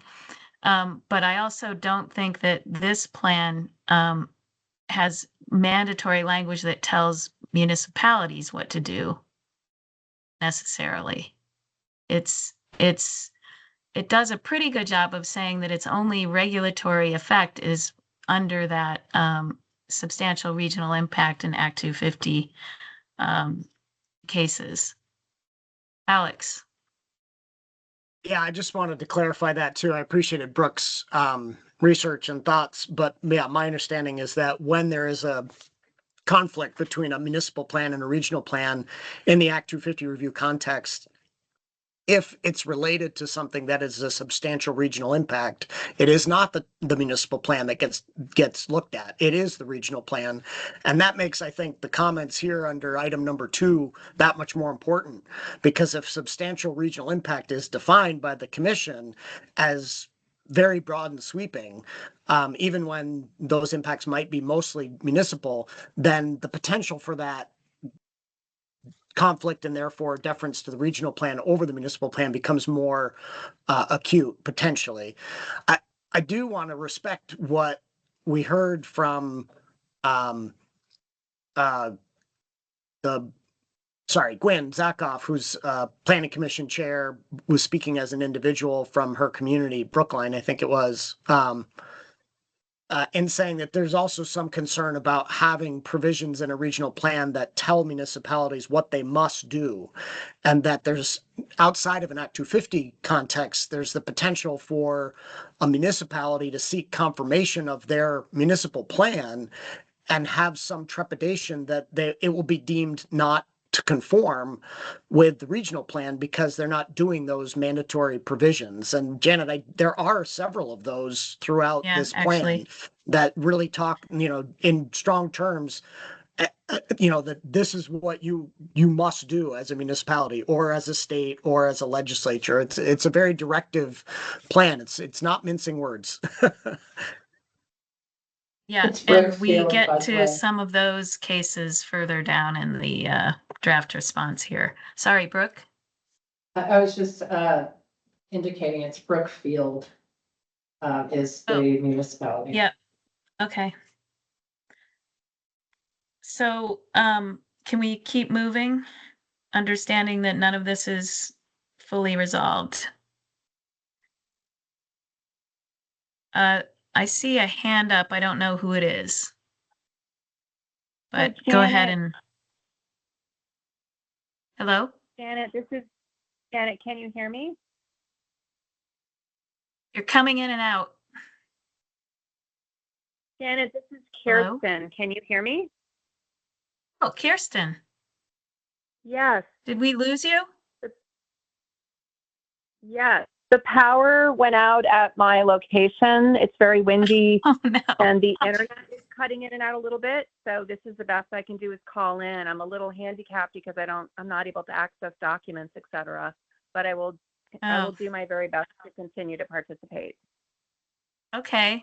Thank you. So I'm going to lower my do you have hand anything? now that I know how to do that.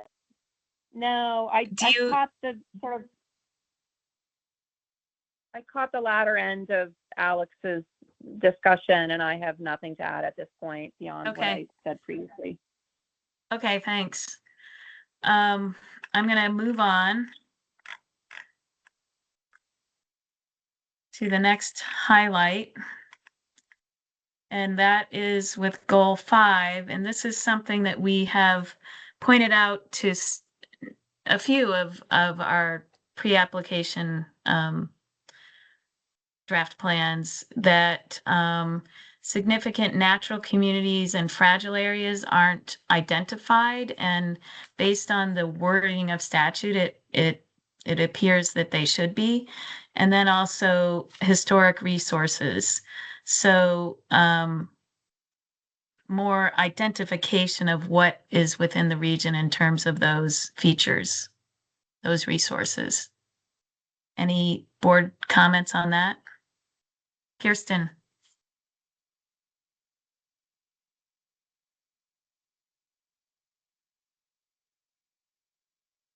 Kirsten. Yes. So I agree that there needed to be more explicit reference.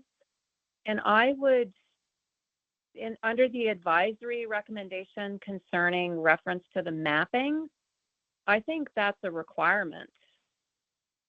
I think that it should be more explicit. The mapping should be more explicitly referenced in the plan. I think it was the first You mean the of your mapping of bullets. the third bullet? No. So I don't have it in front I'm of not, me, but the bullet, yeah. the bullet that it was advisory concerning the mapping and the recommending that the plan be updated to more directly refer to the maps. And I think that that's a requirement. So the 5th goal requires the plan to identify, protect, and preserve important natural and historic features, including, and then it lists these features. It doesn't say anything about mapping under goal 5. There are some more comments about mapping under the natural resources element, Kirsten. Maybe that's what you're remembering? I'm remembering that it was more specific to mapping as a way of identifying natural resources features. If it's felt Right. by the board as a whole that there's otherwise sufficiently, prescribed in the plan, that's fine. But in my mind, the bullet that referred to the mapping of natural resources needed to be bumped up to like this is required. But maybe others Yeah. don't see it as I'm interpreting it. Kirsten, you can't see the document, so I understand the disadvantage. The reference to mapping is in the first bullet under required revisions. It's just how Janet phrased it that says she phrased it to say these resources need to be identified, and then goes on to say, and perhaps more clearly on an individual map, but it is in the required revision section, so it is sort of Okay, so it sounds like elevated. we've covered it. Yep, Okay, I got you. thank you. Sorry. The difficulties, the technical difficulties do not cease this week. So Yeah, thanks for bearing with us, Kirsten. Um, thank you. So, and then we had a few advisory recommendations about archaeological resources and updating the outdoor lighting information. And the next section, the goal 6 is the quality of air, water, wildlife, forests, and other land resources. It appears to Janet, comply hold on with a sec. Brooke has her hand up. Oh, I'm sorry, Brooke, go ahead. Can you hear me? Yes. Okay, because we lost you all. Okay, now we're back. Okay, Oh. I think we're back up and running. Yeah, but you're very fuzzy. Are there storms happening there? Yeah, it looks kind of grayish. What and is pretty going windy. on? Somebody is conspiring against us finishing this meeting. So Yeah, we've did lost we hear you. lose, power in East Montpelier too a few times. It's windy. but Can you did hear we me lose now? recording? Are we still recording? Can you hear Yeah. me now? Yes, we can hear you. Yeah, Brooke. Okay, I'm trying to figure out which microphone is working. So our microphone is working. Are we still recording? It shows that we are. Shows that we're still recording. Okay. Good. Any comments how- on goal 5, or can we move on?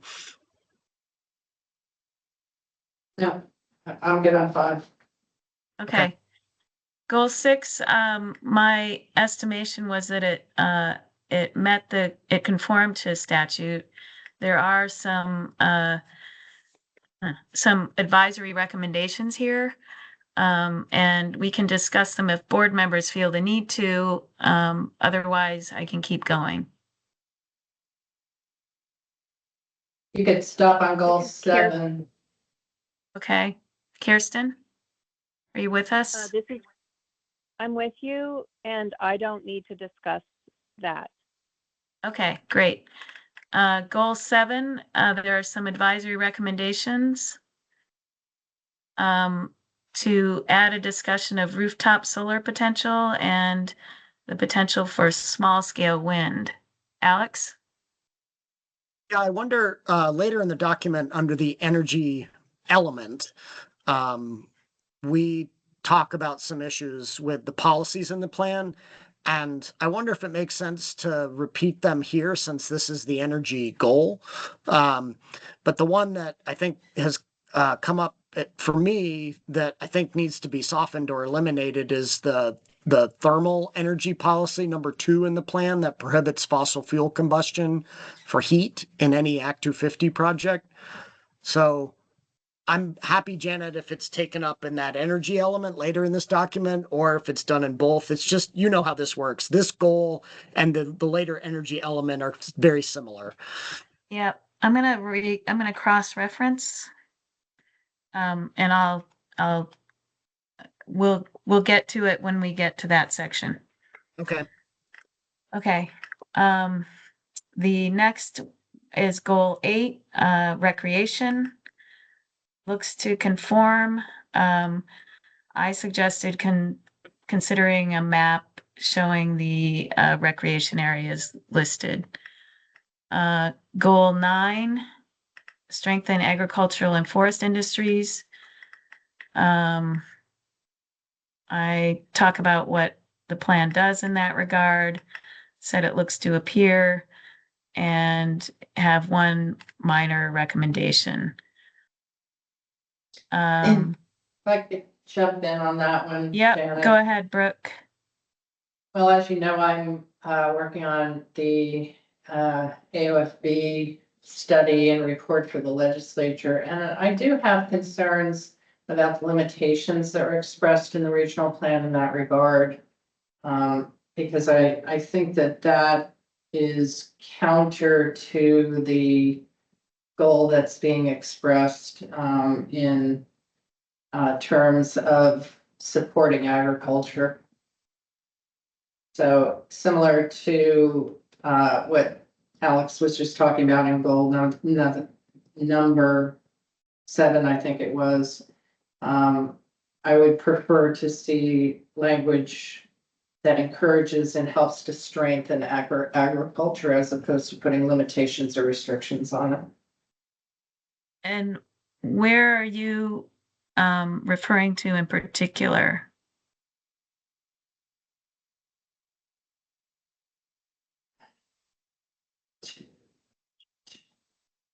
So the goal number 9, it requires the plan to encourage and strengthen agriculture and forest industries. Yeah. So A is strategies to protect long-term viability of agriculture and forest land should be encouraged.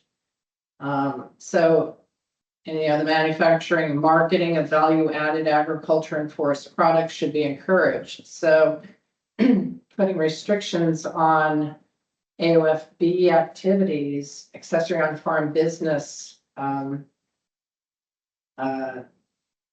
tasks, and trying to allow farmers to expand their ability to make a living from their farms, whether it be for events or to restrict the number of events, that kind of thing. It seems counter to the support that the statute is requiring. Now I suddenly can't remember if I addressed that particular policy in the latter section. So this is Maybe just make a note of Kirsten. it here, Janet, for your own Yeah. purposes, and then we can move on. Yeah. This is Kirsten. Can you hear me? Yes. Yeah, so I agree with what Brooke just said. I was also going to mention this. And I think the plan refers to that AOSB events would not exceed 20 events per 20 year. in a year. It has some Yeah. specific parameters. And we don't know if that will be, consistent with where this topic, may go.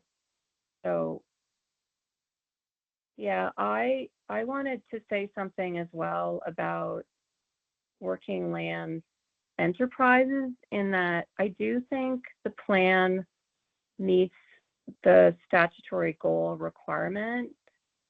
However, the main focus seems to be on ensuring that there aren't regulatory barriers for businesses that would be complementary, and land preservation to ensure the availability for logging, forestry, and farming enterprises. But and there was some reference to, I'm just going from memory here, apology, supporting trades education for this sector. But as an advisory recommendation, I think that there could be more. So I guess that's just my own lens on it. When I looked at the plan, the sum total of the different elements as they pertain to this goal, I think that there could be more specific ways of encouraging and supporting working lands. And I don't know think if others- the education piece comes up in another goal. Mm-hmm. Which And I think number it's I'm not going to relevant. remember. I think Yeah, it's relevant I think here. it's relevant to this too. Yeah. But I just thought it was a little, I don't know, I just thought maybe there could be more added. Yeah. Of specific actions that could be taken to help support Yeah. and strengthen.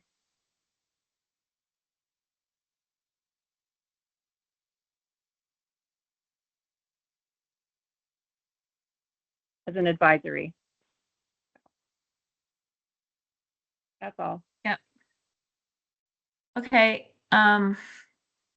Goal 10, this is very similar to what we've provided to almost all of our regional planning commissions. Consider adding a policy that significant sand and gravel deposits should be utilized prior to being developed with uses that could effectively preclude future extraction. We've been basically giving that as an advisory recommendation to everybody.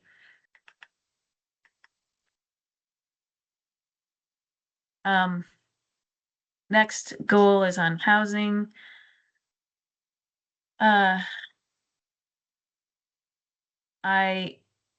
determined or at least preliminarily determined that it looked to conform with the housing goals A through D. Excuse me, I have to sneeze. Oh.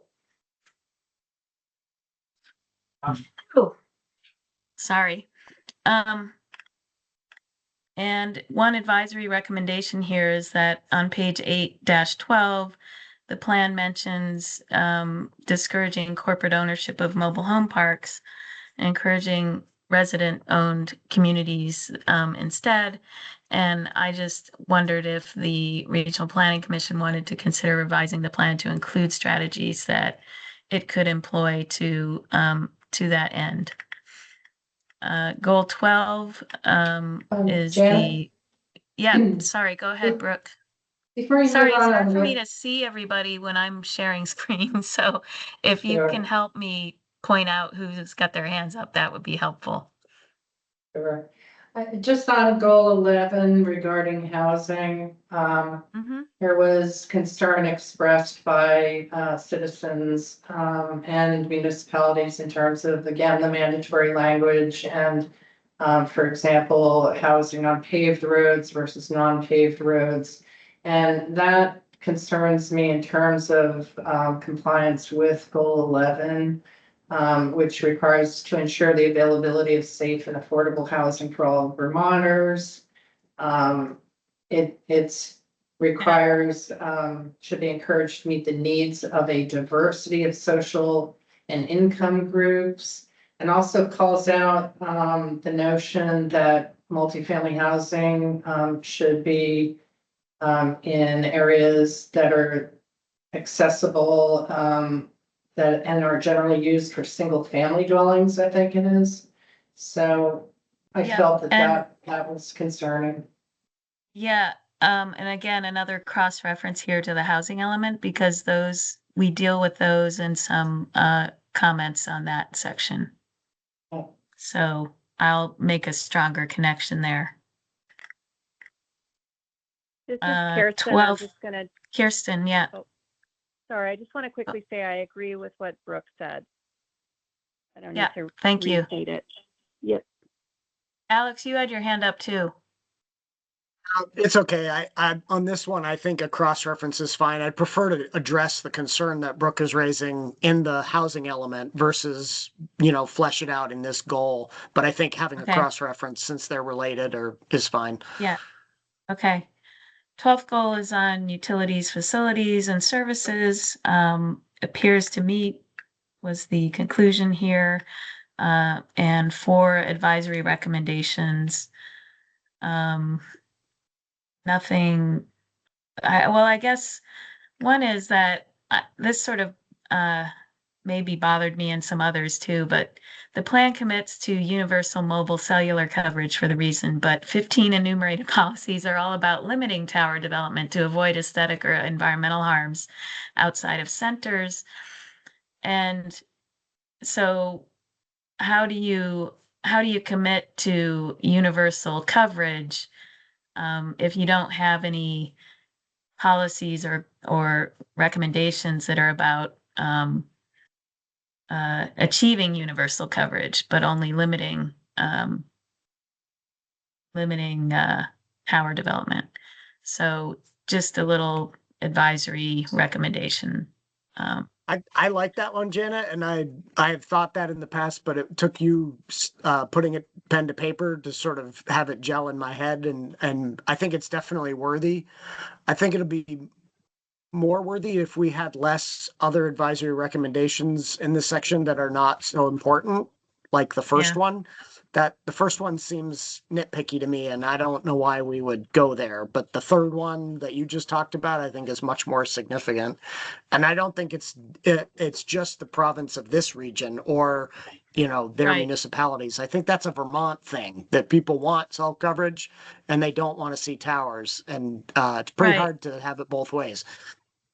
Right, but it became so clear in this plan because there were so many policies aimed Yeah. at limiting tower development and nothing on, encouraging it. So, and as for the packaging, the plan had this statement and, more than products these days, it's packaging that is the problem in terms of waste. So, so if it's just an advisory recommendation, if ORC wants that in there, why not add and their packaging? So it's not necessarily important. And I guess what I could do, Alex, is if you think that one on the tower development is more important, I could put it first in the list. Yeah, we're this is sort of non-substantive, so do what you Okay. want with it. I'm just saying, Okay. if we include lots and lots of advisory recommendations, many of which are sort of not so significant, you can lose the significant ones in the shuffle. Yeah. So less is more in my mind. But go ahead. Okay. Goal 13, safe and affordable childcare. The chapter 9 deals with that. I don't think there's too much to say about it. Goal 14, flood resilience. There's a whole section on hazard resilience, and floods are identified as the most important hazard. Goal 15, equitably distribute environmental benefits and burdens.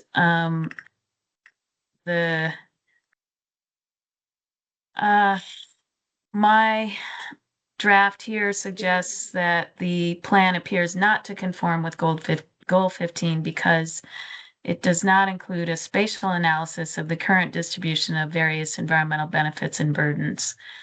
We had this conversation last week with NVDA. I think the Regional Commission does need to provide this to be in conformance with the new environmental justice law. Janet, This I is Kirsten. agree with you. agree. Kirsten and I both agree with you, Janet. I was going to go a little further though and say that in another section you talk about some issues that the plan and the process has with public participation, which is good. We'll get there, but I do think that we need to mention it in terms of goal 15 as an area of potential conformance, a potential issue with conformance, because we state in this pre-application response that quote unquote meaningful participation means that all individuals have an opportunity to participate in decision making. And that's some of what we're hearing from various folks, that they didn't feel like they had an opportunity to participate. It's not exclusive to the realm of environmental justice populations. I think this goal is bigger than that. So maybe just a cross-reference again to the section Yeah. where we talk more about it. Yep. Well, let Okay. me just add, Jen, if I could, environmental justice protects all Vermonters regardless of their income levels. Yes, there are focused populations, but it is designed to ensure meaningful participation of all individuals in the process. And to my mind, meaningful participation in decision-making is not just the opportunity to be heard, but for your comments and your concerns to be acted upon or resolved. So. Yep. And we're going to get to that in the outreach section. This is more Thanks. focused on the analysis that was required, and it wasn't quite there. And although I agree with the Regional Commission's determination that the environmental justice focused population definition and the GIS exercise to identify them may not have resulted in meaningful information. There still needs to be this analysis of benefits and burdens. And if census block data is unreliable, then, say something about,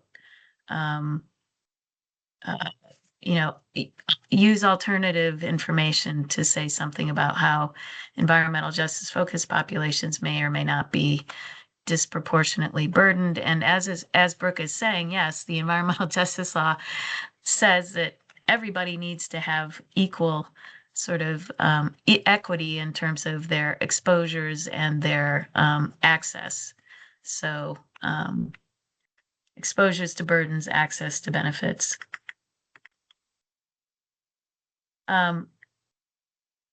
Consistency with the purposes of a regional plan. My sense is that because all the goals are addressed and the elements are enumerated, that in general, it appears to be consistent. There are going to be identified issues under the elements and the goals that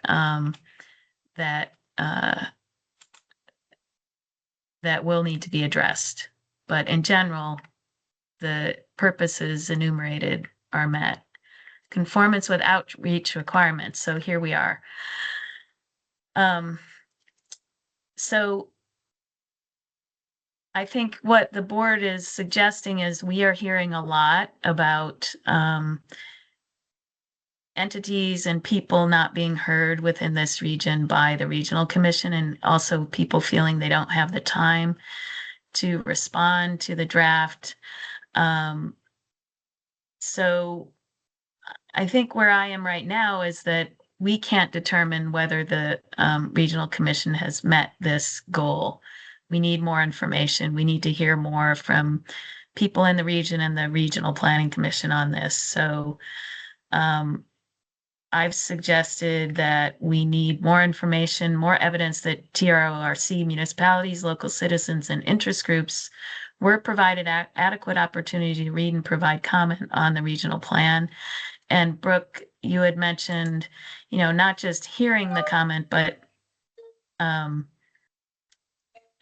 did you put it a little bit ago?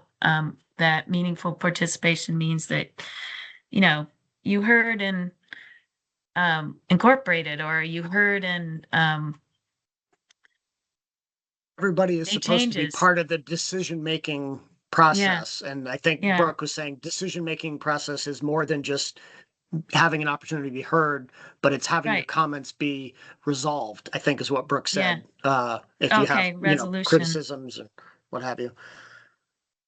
I'm on the same page as you, Janet. I do not want to make a statement in this response that they are not conforming to this requirement. I'm not convinced that they are not. I even though we've heard from various parties that they at the municipal level that feel like they weren't being heard or whatever, I'm not willing to make the jump to, yes, you do not conform or you appear not to conform. I like the way this is worded, where give us more information. There's two sides to every story, and give us a little bit more about that from the Regional Planning Commission perspective so we can understand. And some of that is happening. The Regional Planning Commission is responding to some of the information that we got, and that information on both sides is being incorporated as exhibits into this, into our application database on this. Kirsten, is that you with your hand up? Yes, it is. Can you hear me? Yes. Yes. I was just going to say, because this is a draft, I think it's all continues to be in progress. That's my understanding. Yeah. So, I mean, I think we would confirm this requirement definitively as part of the review of the final adopted plan and that determination later, like this. Right. So, right. Yeah. There is still public back and forth and meetings and hearings and comment going on. Yeah. Yeah. But I do think it's important to call out that there could be some issues on this front based on evidence that we've been provided. And that just gives the regional commission advance notice. You know, it would be a shame if they got to the end of their adoption process, delivered to us a final adopted plan, and we said, oh, actually, no, you didn't do enough. We want to tell them now that there may be some issues here, and we want them to be thinking about it. This is Kirsten. I agree, Alex. A couple of advisory recommendations here. Consider rewording recommendation number 1 in chapter 2 to say the TRORC should encourage and assist municipalities in diversifying the voices representing towns in local government and promote equitable access to public meetings and events, instead of telling towns that they should do that. And that the second bullet is, this is an issue for some recommendations and policies throughout the plan. In general, reword the policies and recommendations to focus on what the TRORC can do or should do rather than what other entities should do. And then there is another comment about a particular policy to consider removing the reference to undue adverse impact on the character of the area. This can be easily weaponized by those aligned with the not in my backyard attitude. Why facilitate this for medical and care facilities within or immediately adjacent to designated growth areas? These are the exact areas that such facilities should be located. So that policy had to do with medical and care facilities specifically. Kirsten, is that your hand? Oh, sorry. I thought I had lowered it. I will lower okay. it now. I'm all set. Okay. I'm going to keep going unless somebody tells me to stop. Statement of basic policies is there. Natural resources and working lands. There are advisory recommendations here. And the first one, Kirsten, the natural resources chapter does not reference multiple important natural resource maps to which links are provided later.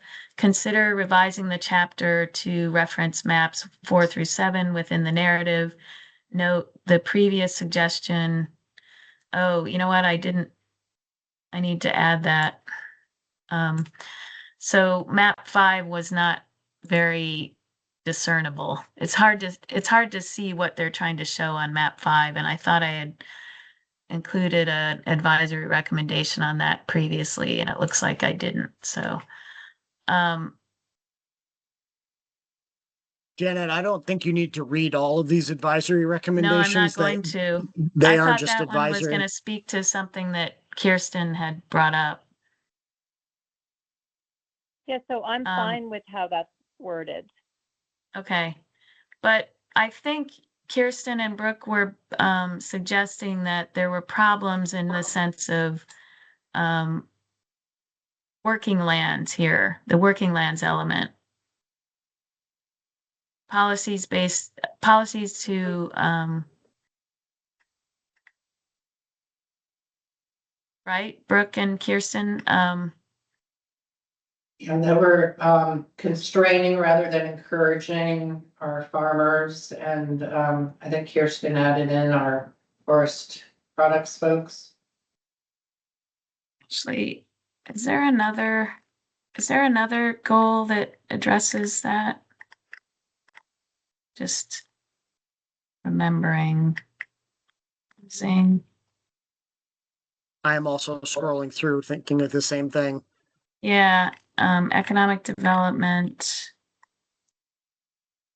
flood resilience, future land use. No, I guess not. So I so think this it's is where- it's where Brooke actually brought it up the first time is maybe the most appropriate place to talk Okay, about yeah. the AOFB issue. Yeah, if not okay. in the economic development section. Yeah, maybe both. So I'll do a little bit more on both of those sections.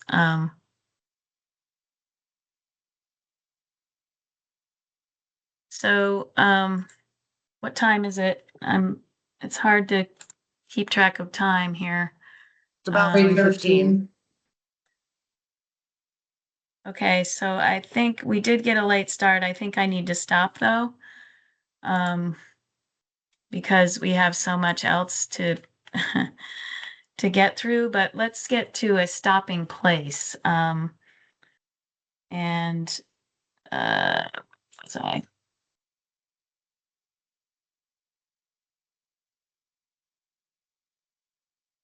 So You just did element 2, natural resources. Now we're on element 3, energy. oh, okay, yeah. So element 3, energy, there were these were minor, but somebody suggested earlier that there were some more Yeah, I've substantive. suggested this would be a location in addition to the other energy goal to reference what I think is a problematic policy on thermal energy, policy number 2 in the thermal energy section that prohibits fossil fuel combustion for heating in Act 250 projects.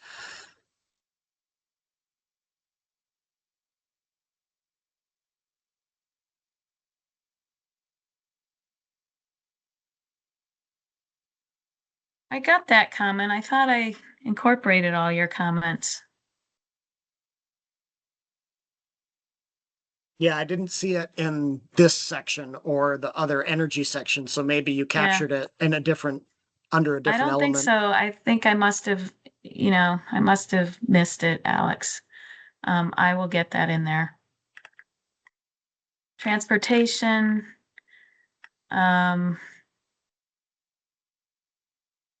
So these are important. Reconsider prohibiting new development with any daily truck traffic on gravel roads. This seems overly restrictive and counter to supporting working lands in rural areas. It could eliminate the potential for home occupations or small businesses with limited daily truck traffic on gravel roads in on a gravel road in a rural area. And then the implications are very broad for the mandatory policy on electric vehicle charging and parking spots for all developments subject to Act 250. Consider reworking this policy to focus only on larger projects as appropriate, or to soften the provision by using should instead of shall. Including all developments subject to Act 250 review captures a wide range of projects, many of which will contain parking spots where we're taking steps to incorporate electrical vehicle charging is unnecessary. So those are some pretty good examples of the problems with the mandatory policy language. Implementation looks good. Compatibility with other plans. We may want to say a little bit more about municipal plans, I guess, if we keep hearing from municipalities that this is a problem. What do you think, board members? I think the statutory language is kind of interesting. It would make sense to me that a regional plan would need to be consistent and compatible with the municipal plans within its region. However, I don't think that's what the statute says. I think that it has to have a statement indicating how the regional plan relates to the development trends, needs, and plans and regional plans for adjacent municipalities and regions, not the one that the region itself is concerned with. So I'm not That's convinced true. that that's a Yeah. required element of this, even though some of our regions have been doing that. And I can see the Yeah. rationale if you took that line of thinking, because like the regional plan is developed by the member municipalities that make up the region. So, and that region is responsible for confirming those municipal plans as being consistent with each other and the regional plan. So I think this is more about the other areas next door, not an interior look. I think you're right about statute, but I think our regional planning commissions have been interpreting that as talking about their member municipality plans too. But I'll look at that more closely to see how TRORC does that. If I can just jump in here, I think in Title 24, Section 4345A. Um. 5. Which governs the duties of regional planning commissions. It says that they shall, in number 5, prepare a regional plan and amendments that are consistent with the goals established in section 4302 of this title and compatible with approved municipal and adjoining regional plans. So the word adjoining only references the adjoining regional plans, but the compatibility requirement is with approved municipal plans, which presumably would be the ones within this region. I agree, Brooke. I think 4345 does include that provision. My question to you is, do we have any purview over that section of statute? Does our language tell us to look at 4345? Yeah, because we have in section 4302F that lists the standard of review, and we have to determine whether this plan is compliant with 4302. Standard of review in F under number 2 is for the plan to be compatible with. The plan in question is implemented will not significantly reduce the desired effect of the implementation of the other plan. And then goes through if it will significantly reduce the desired effect, then there's a need to specify several reasons why, basically, an explanation of how the incompatible portion has been structured to mitigate and things like that. So it is encompassed in our review standards that are articulated in section 4302. But we can talk to our lawyers about that. Yeah. Yeah, it's an Janet? interesting sort of legal puzzle, but yeah. Janet, Yes. this is Catherine. I believe we yes. might have lost Kirsten. No, I see her. She's in person again, sort of. It's 2 bars of service on AT&T, so. So I'm going to stop after this one just because we're going over time. But this is the housing element. And the conclusion here is that the board is unable to determine whether the draft regional plan appears to meet this requirement. And this is because of these issues about the affordability policy appearing to create an inclusionary zoning requirement, and another one requiring affordability period of at least 30 years versus 15. So we want more information to understand whether those are appropriate.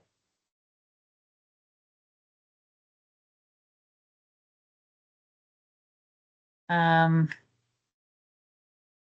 then we also discussed this policy about prohibiting Act 250 housing projects on gravel roads. This would be problematic.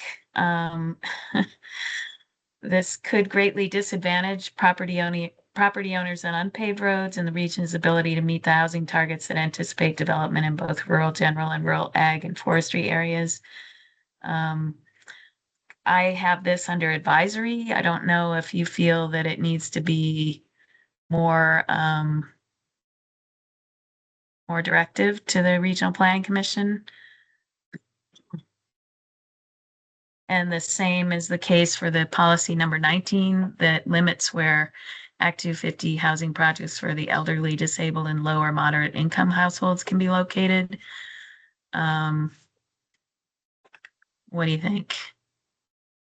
Kirsten? I think it should be more than advisory. Okay. I see it as I'll put, problematic. yeah. I'm going to put those with the upper ones then. Yeah, I agree with Kirsten. I think if we're going to use the use some of these to indicate why we have insufficient evidence. We might as well put more of them up in that category versus purely advisory, Yeah. because it does speak to the ability to meet the element, the housing element. Yeah. All right. Well, we are over time, and so I'm gonna stop here. Unless, yeah, I'm gonna stop here. If we, yeah, we need to stop. It's almost Yes, 3:30. It might be nice to give an opportunity for those that are attending to say something before we yeah. move on. Yeah. So before we move on to the next agenda item, can I open this up to those who are in attendance that aren't board members or board staffers?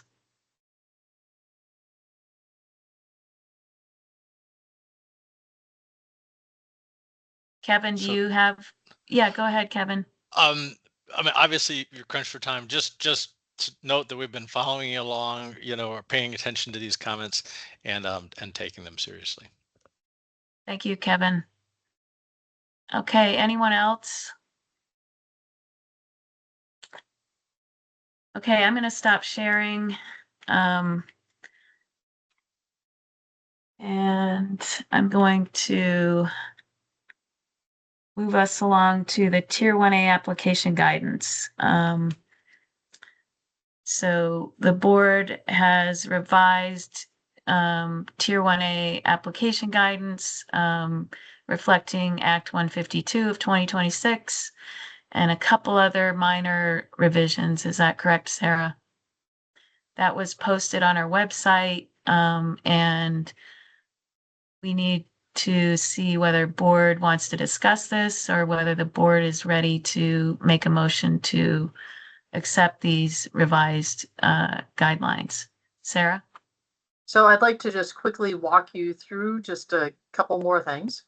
So the first thing is the changes that were posted on the website are to update us to Act 152, which went into effect July 1st, which eliminated Section 24 VSA 4460H. We also, as we went through with legal, they wanted to clarify a couple of things around the FHA and river corridors. There was a note provided saying that the statutory reference perhaps needs correction. And so there was some language proposed around that. I also want to share my screen, and Janet, you caught one further correction and also a clarification that I think as long as we're doing this housekeeping, would like to try and include this as they're fairly straightforward. But I think what I want to do is try to move on this wholesale today, as we will be, we are after July 1st, recognizing statutory changes and making sure that we have good guidance for potential applicants. So before I share a So, screen, though, yeah, you have go ahead Brooke's and share. hand raised. I don't know. Well, why don't you Um, go ahead and I share while have- Brooke is speaking? Yeah, if you want to do that, Sarah, you can get to me next. I just have two things that I identified that I think need to be corrected, but we can talk about those after you do your thing. Okay. So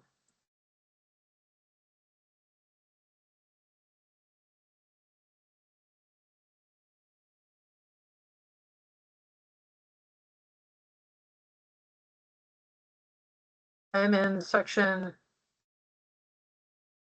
I'm in the red line, 2.02. 2.202 application review. And specifically in section 4, Janet, you noted that instead of saying RPC, we should say applicant. And then the other clarification I had was the addition of this language under number 5 to clarify for any resident of a municipality. So those were the two things to So share prior that to the were, hearing, the municipality shall submit summarized concerns received from any party entitled to notice or any resident of a municipality. Should it say the municipality? Yes. okay. All right, and Brooke, should I leave this update, catch one of your two, or is there an area that you'd like to go to that's other than this? You got the applicant on that prior paragraph, so that's good. That was actually a third one that I had.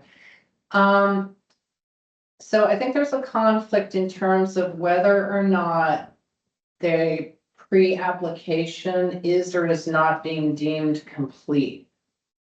Because in, let's see, what page is this? Page 5 versus like the definition section deemed complete on page 1. Indicates is when the application is deemed, should probably say to contain all of the items listed in section 2.201. Should get there. And then if we go back down to page 3 in submissions, a notice of completeness will not be issued for pre-applications. But then on page 5, I believe it is, in timing, B, notice and comment, number 1, posting. Oh, wait, that's not it. Yeah, the date upon which the pre-application is deemed complete. So part of it says we're not going to be doing a deemed complete for the pre-application, and other sections say we are.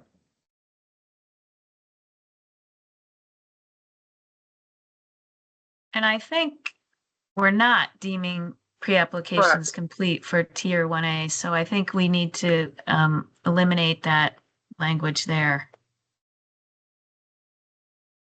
So this would be when it's received. Right, when the materials are sent in. Yeah. Okay. Yeah. So the, And so that. the other that one- can be- Yeah, that can So- be corrected. On page 3, we were correct, but let's go back to page 1. You said deemed I think- complete. Yeah, I think That's- page 1 is She was just okay. reading the definition. So that's Yeah. fine. That's Because Yeah. just fine. okay. So I think, did we catch that all, Brooke? That's page 3 and page 5 about the pre-application. Right. They were just not in conformance with each other and we corrected it. Sarah, you corrected it. Yes. Yeah. Okay. Thank you. Okay. The other issue is one about the timing of the 40 days that is specified. Hold on, let me find it. This is on page 11 for the public hearing with the application review 2.202. A public hearing. Says the board will hold the public hearing as soon as it's practicable, but not more than 40 days from the date of the application is deemed complete. I think the statute actually says 45 days. Right, But- but given that we have to. We absolutely continue on, sorry. Yeah, but then on page 12, we say the RPC, this is in 3, posting by the RPC. The RPC shall post notice of the public hearing on its website within 48 hours of the board issuing the notice of public hearing. To ensure that notice of hearing on the relevant RPC's website is at least 35 days prior to the public hearing. And the weird thing about this is it's like, so we have this 40 days talked about, but in essence, if we have to hold the hearing within 40 or 45 days, and the notice has to be up on the RPC site for 35 days, it's kind of a silly way to express it because there's only a few days that we could actually hold the hearing. If the Correct. RPC has to comply with 35 days and we have to comply with 40 or 45 Right. days. I just wanted to point that out, that it's kind of like, well, we can't hold the hearing for 35 days, even if there is no longer than 40 or 45. You So I hit the just nail on didn't the know if there head. was a more simple way to express it, because It seems like we have the authority to do it as long as it's before 40 days, you know what I mean? Correct, but you hit the nail on the head is then you have this other statutory requirement that really limits that window. And it's, I think I want to emphasize that this is such a tight and compressed timeline. That I think we've tried to express this in the best way possible, and maybe on a future cleanup, we can express this in a better way. But there's not a whole lot of time or wiggle room here. Alex, Can you just help me understand? I'm not looking at the statute, Sarah. So you and Brooke are bantering about time horizons. I thought we had to hold a hearing within 60 days of receiving an application. Is that not the case? that's the Is this regional says- plan. That's tier 1A. Gotcha. Correct. I'm stuck on the regional plan, not on tier 1A. Got it. Okay, thank you. Correct. We have- My bad. No, it's a lot. It's a very compressed timeline. And I think what Brooks hit on is in one place it says that we have to have the hearing within 45 days, but in the other place it says that the RPC has to have it posted for at least 35 days. And so I think all of us in reviewing the applications as part of the RPCs know it sometimes is difficult to get posted in a local paper. There's a time lead there. So I'd rather leave it a little bit vague right now, recognizing that we have to hold to that no more than 45 days. I hear you, Brooke. I just don't know how to fix that right now. And it's not a perfect timeline. Yeah, and I'm sorry, I did have another page that I just want to also just mention. Page 13, there are two issues I wanted to just throw out there. One is on the hearing process. The last sentence of C says, once the hearing is closed, this is like if there's additional material or information that we want, we would ask for it. And this is saying, once the hearing is closed, the board shall have the remainder of the 45 days of the review period to issue its determination. So I'm curious, what are we talking about in terms of what we're leaving available to ourselves? And again, this goes back to the issue of in a quasi judicial proceeding versus like what we're doing with regional plans with the pre-application collaborative process. To me, it seems like they have to submit all the information. And I don't see a need to be requesting additional information if we are deeming the application complete and we have to review the information they provided to us. Why would we not be closing the hearing and then working on the determination? So my first question is, why would we deem something complete and then say that we need more information after So the that's hearing? not saying that, and perhaps this is just worth clarifying.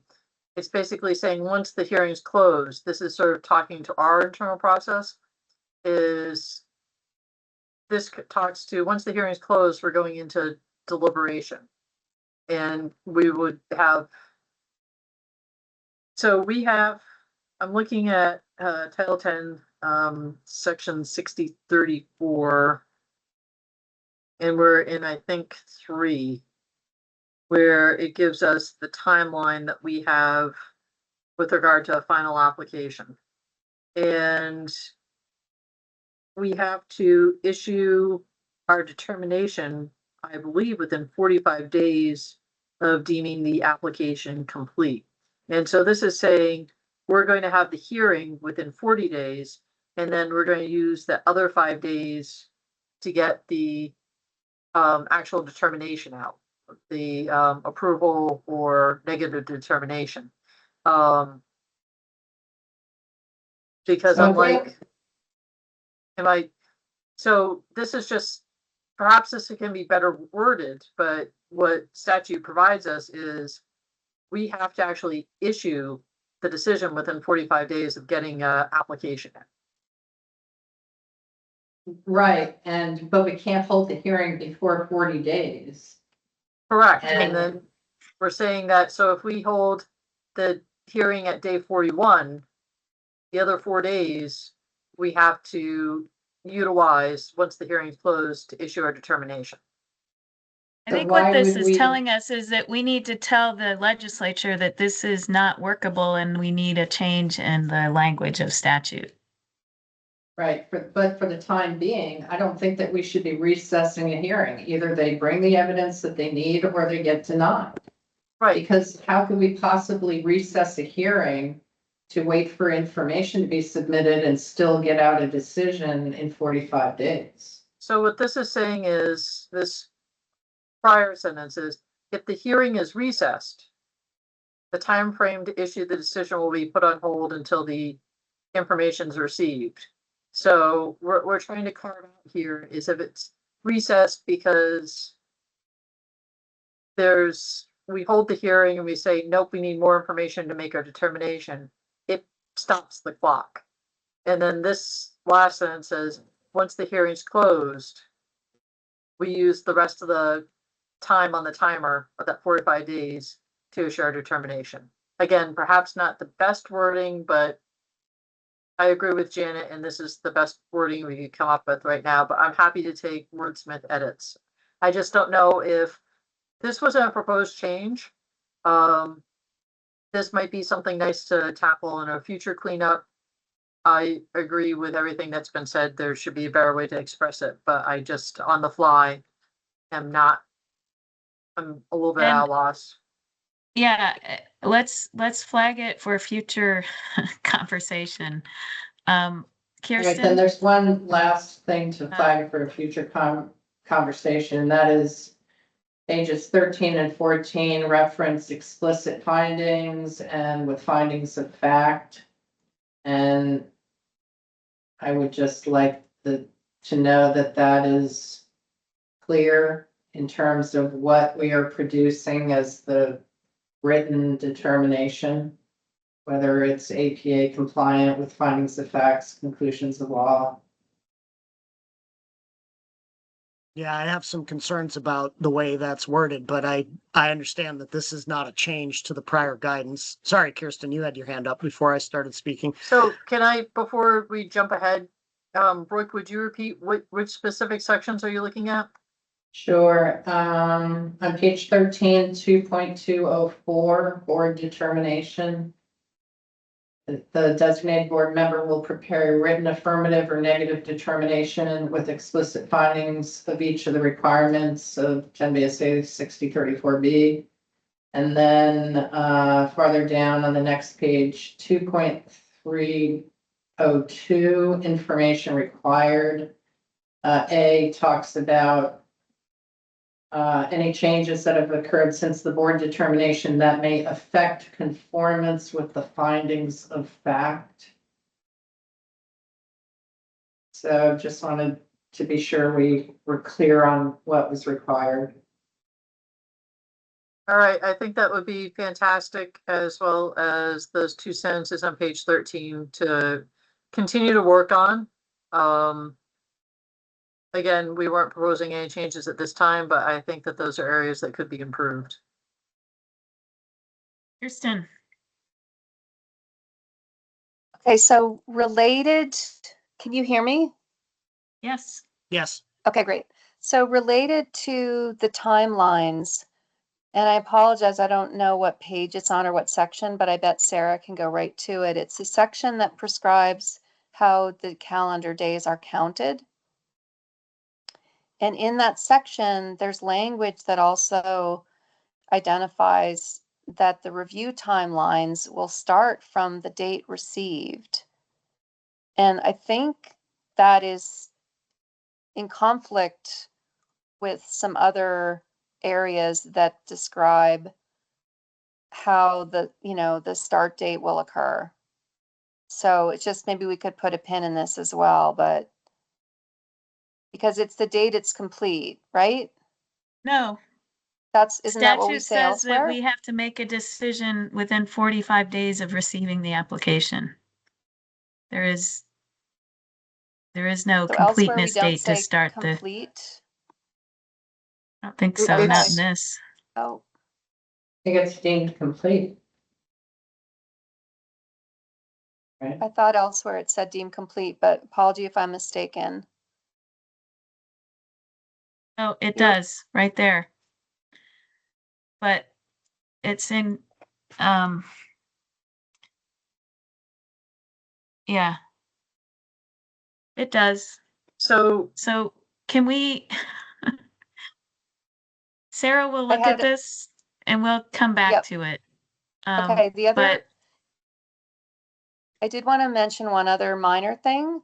On page 2, the definition of the reviewers says that it's the board members and staff. And I think we've discussed that it's basically staff if they're available and have capacity and interest.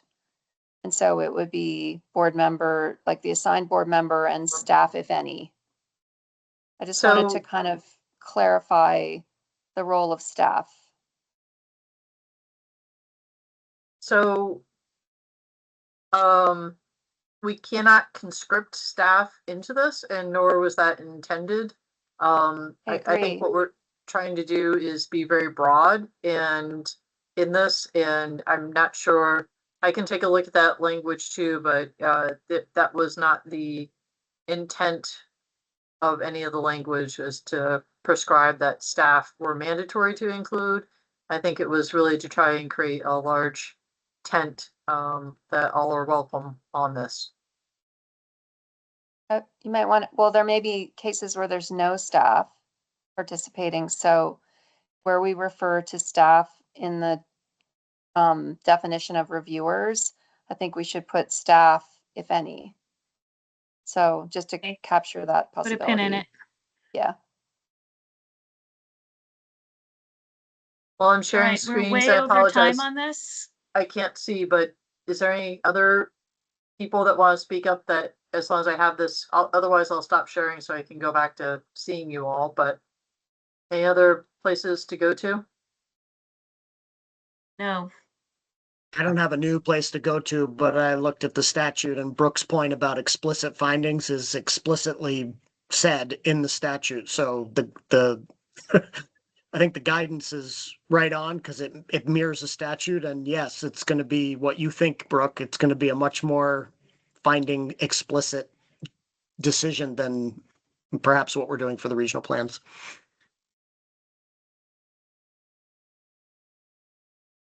So with the 3 modifications that I showed on screen today, the first being those sort of clarifications. And then Brooke added in about the clarifying the pre-application, we're not deeming that complete. I would hope that I could get a motion to accept the guidance as proposed and presented. Or amendments, I should say, to the guidance. Yeah, so moved with the understanding that we'll take up additional tweaks and changes later Yeah. as necessary. I'll second it. Okay, thank you. All those in favor, please say aye. Aye. Aye. Aye. Brooke, Yeah, aye. okay, that's a unanimous. We've been going at it for 2 hours and 47 minutes. And I think we need to take a break. Catherine, if you could put up that we are taking a break. Can we come back at 3:55? Sounds good. Okay. Catherine, do you have a break sign that you can? Yes. Okay, great. Thank you. See you all in a few minutes.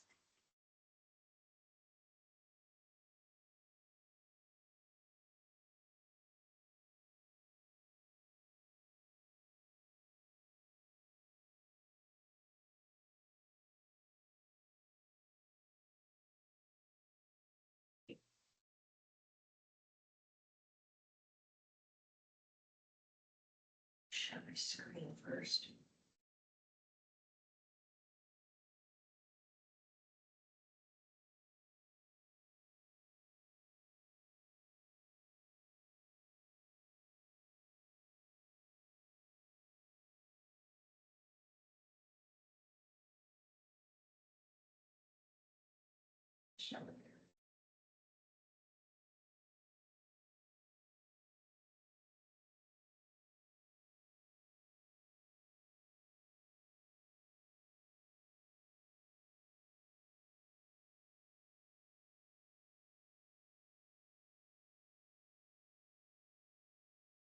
Muted.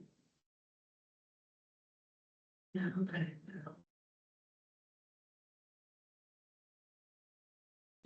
Here.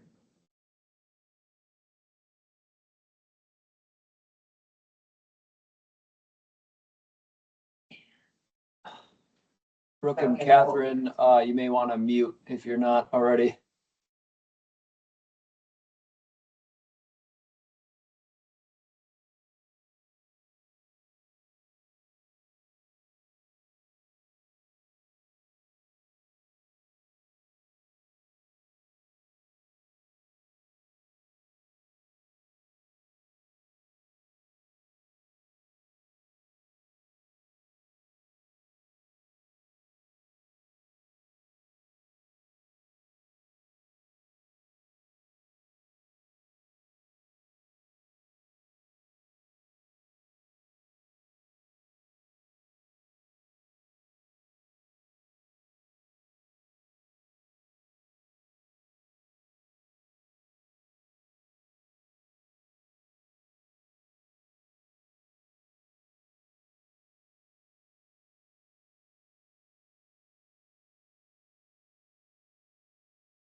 Just want to check, can you hear me?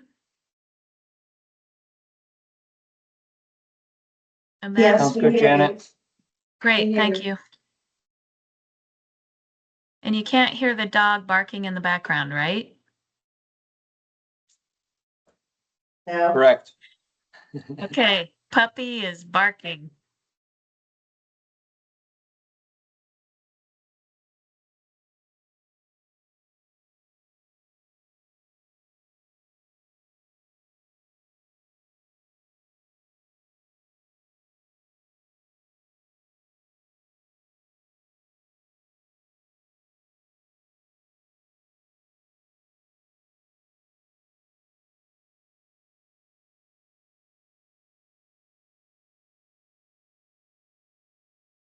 Okay, it is 3:55. 3 board members are back at least. Kirsten, are you there? Alex?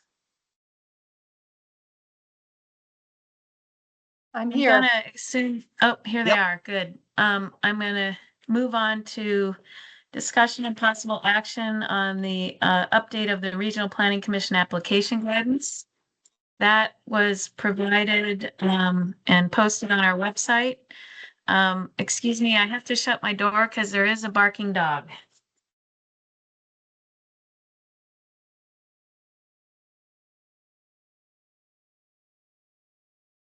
Even though you couldn't hear it, it was getting in the way of me hearing myself. So I'm going to share screen and ask if there is any need for discussion.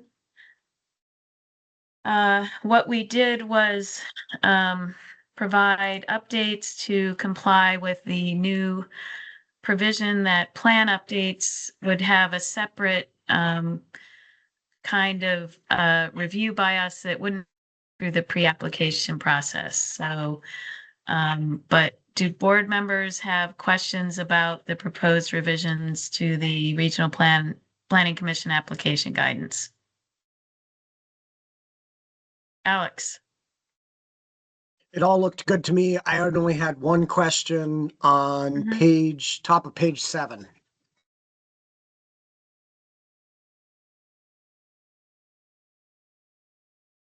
Okay. I think that a non-minor FLU map amendment is contained within the universe of a plan amendment. Is that Correct. right? Okay, so we Yes. don't need to mention it separately in this section at the top of the page. We don't need to include it in the list of things Correct. here It's the because it's same as, yeah, it's included and it's in the definitions section now too. A plan amendment includes a non-minor map amendment.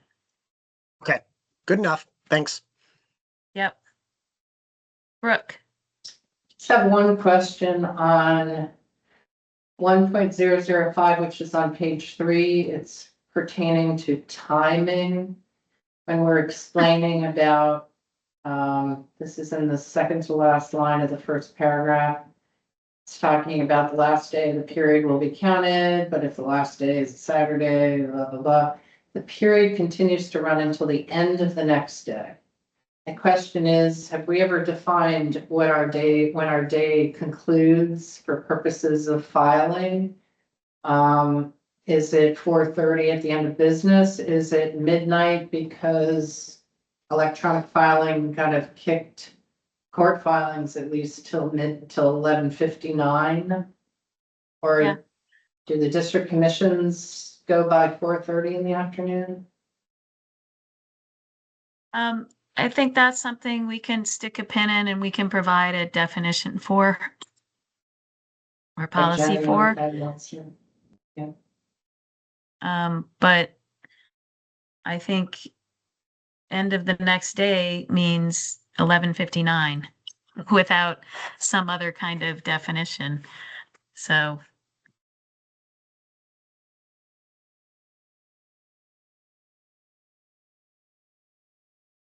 With that, if you need a motion, I'll move that we accept the new guidelines and post them. okay, great, thank you. Second. Thank you, Alex. Kirsten? Got it. Oh, Alex got it. Oh, okay. any further discussion? Excuse me.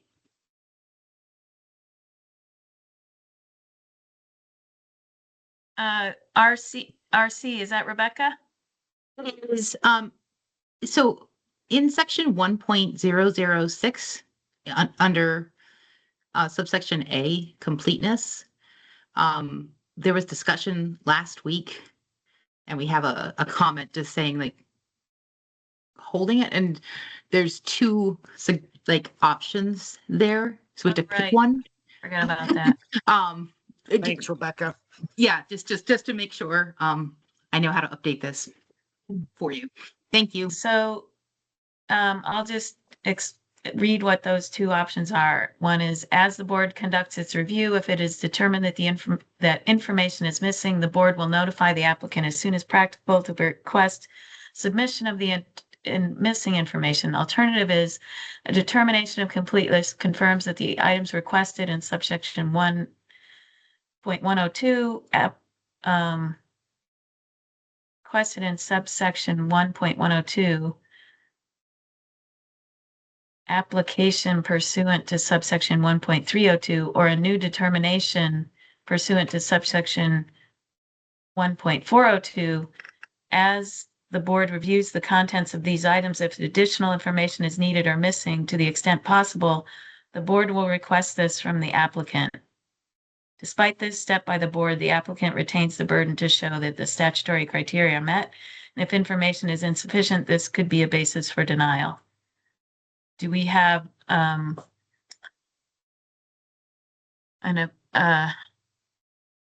opinion as to which of those alternatives is preferred? First one, existing one. Yeah, me too. Agreed. Kirsten. I'm fine with the first one. I think they're sort of saying Okay. the same thing. The second one's just more elaborate. Yeah. Okay.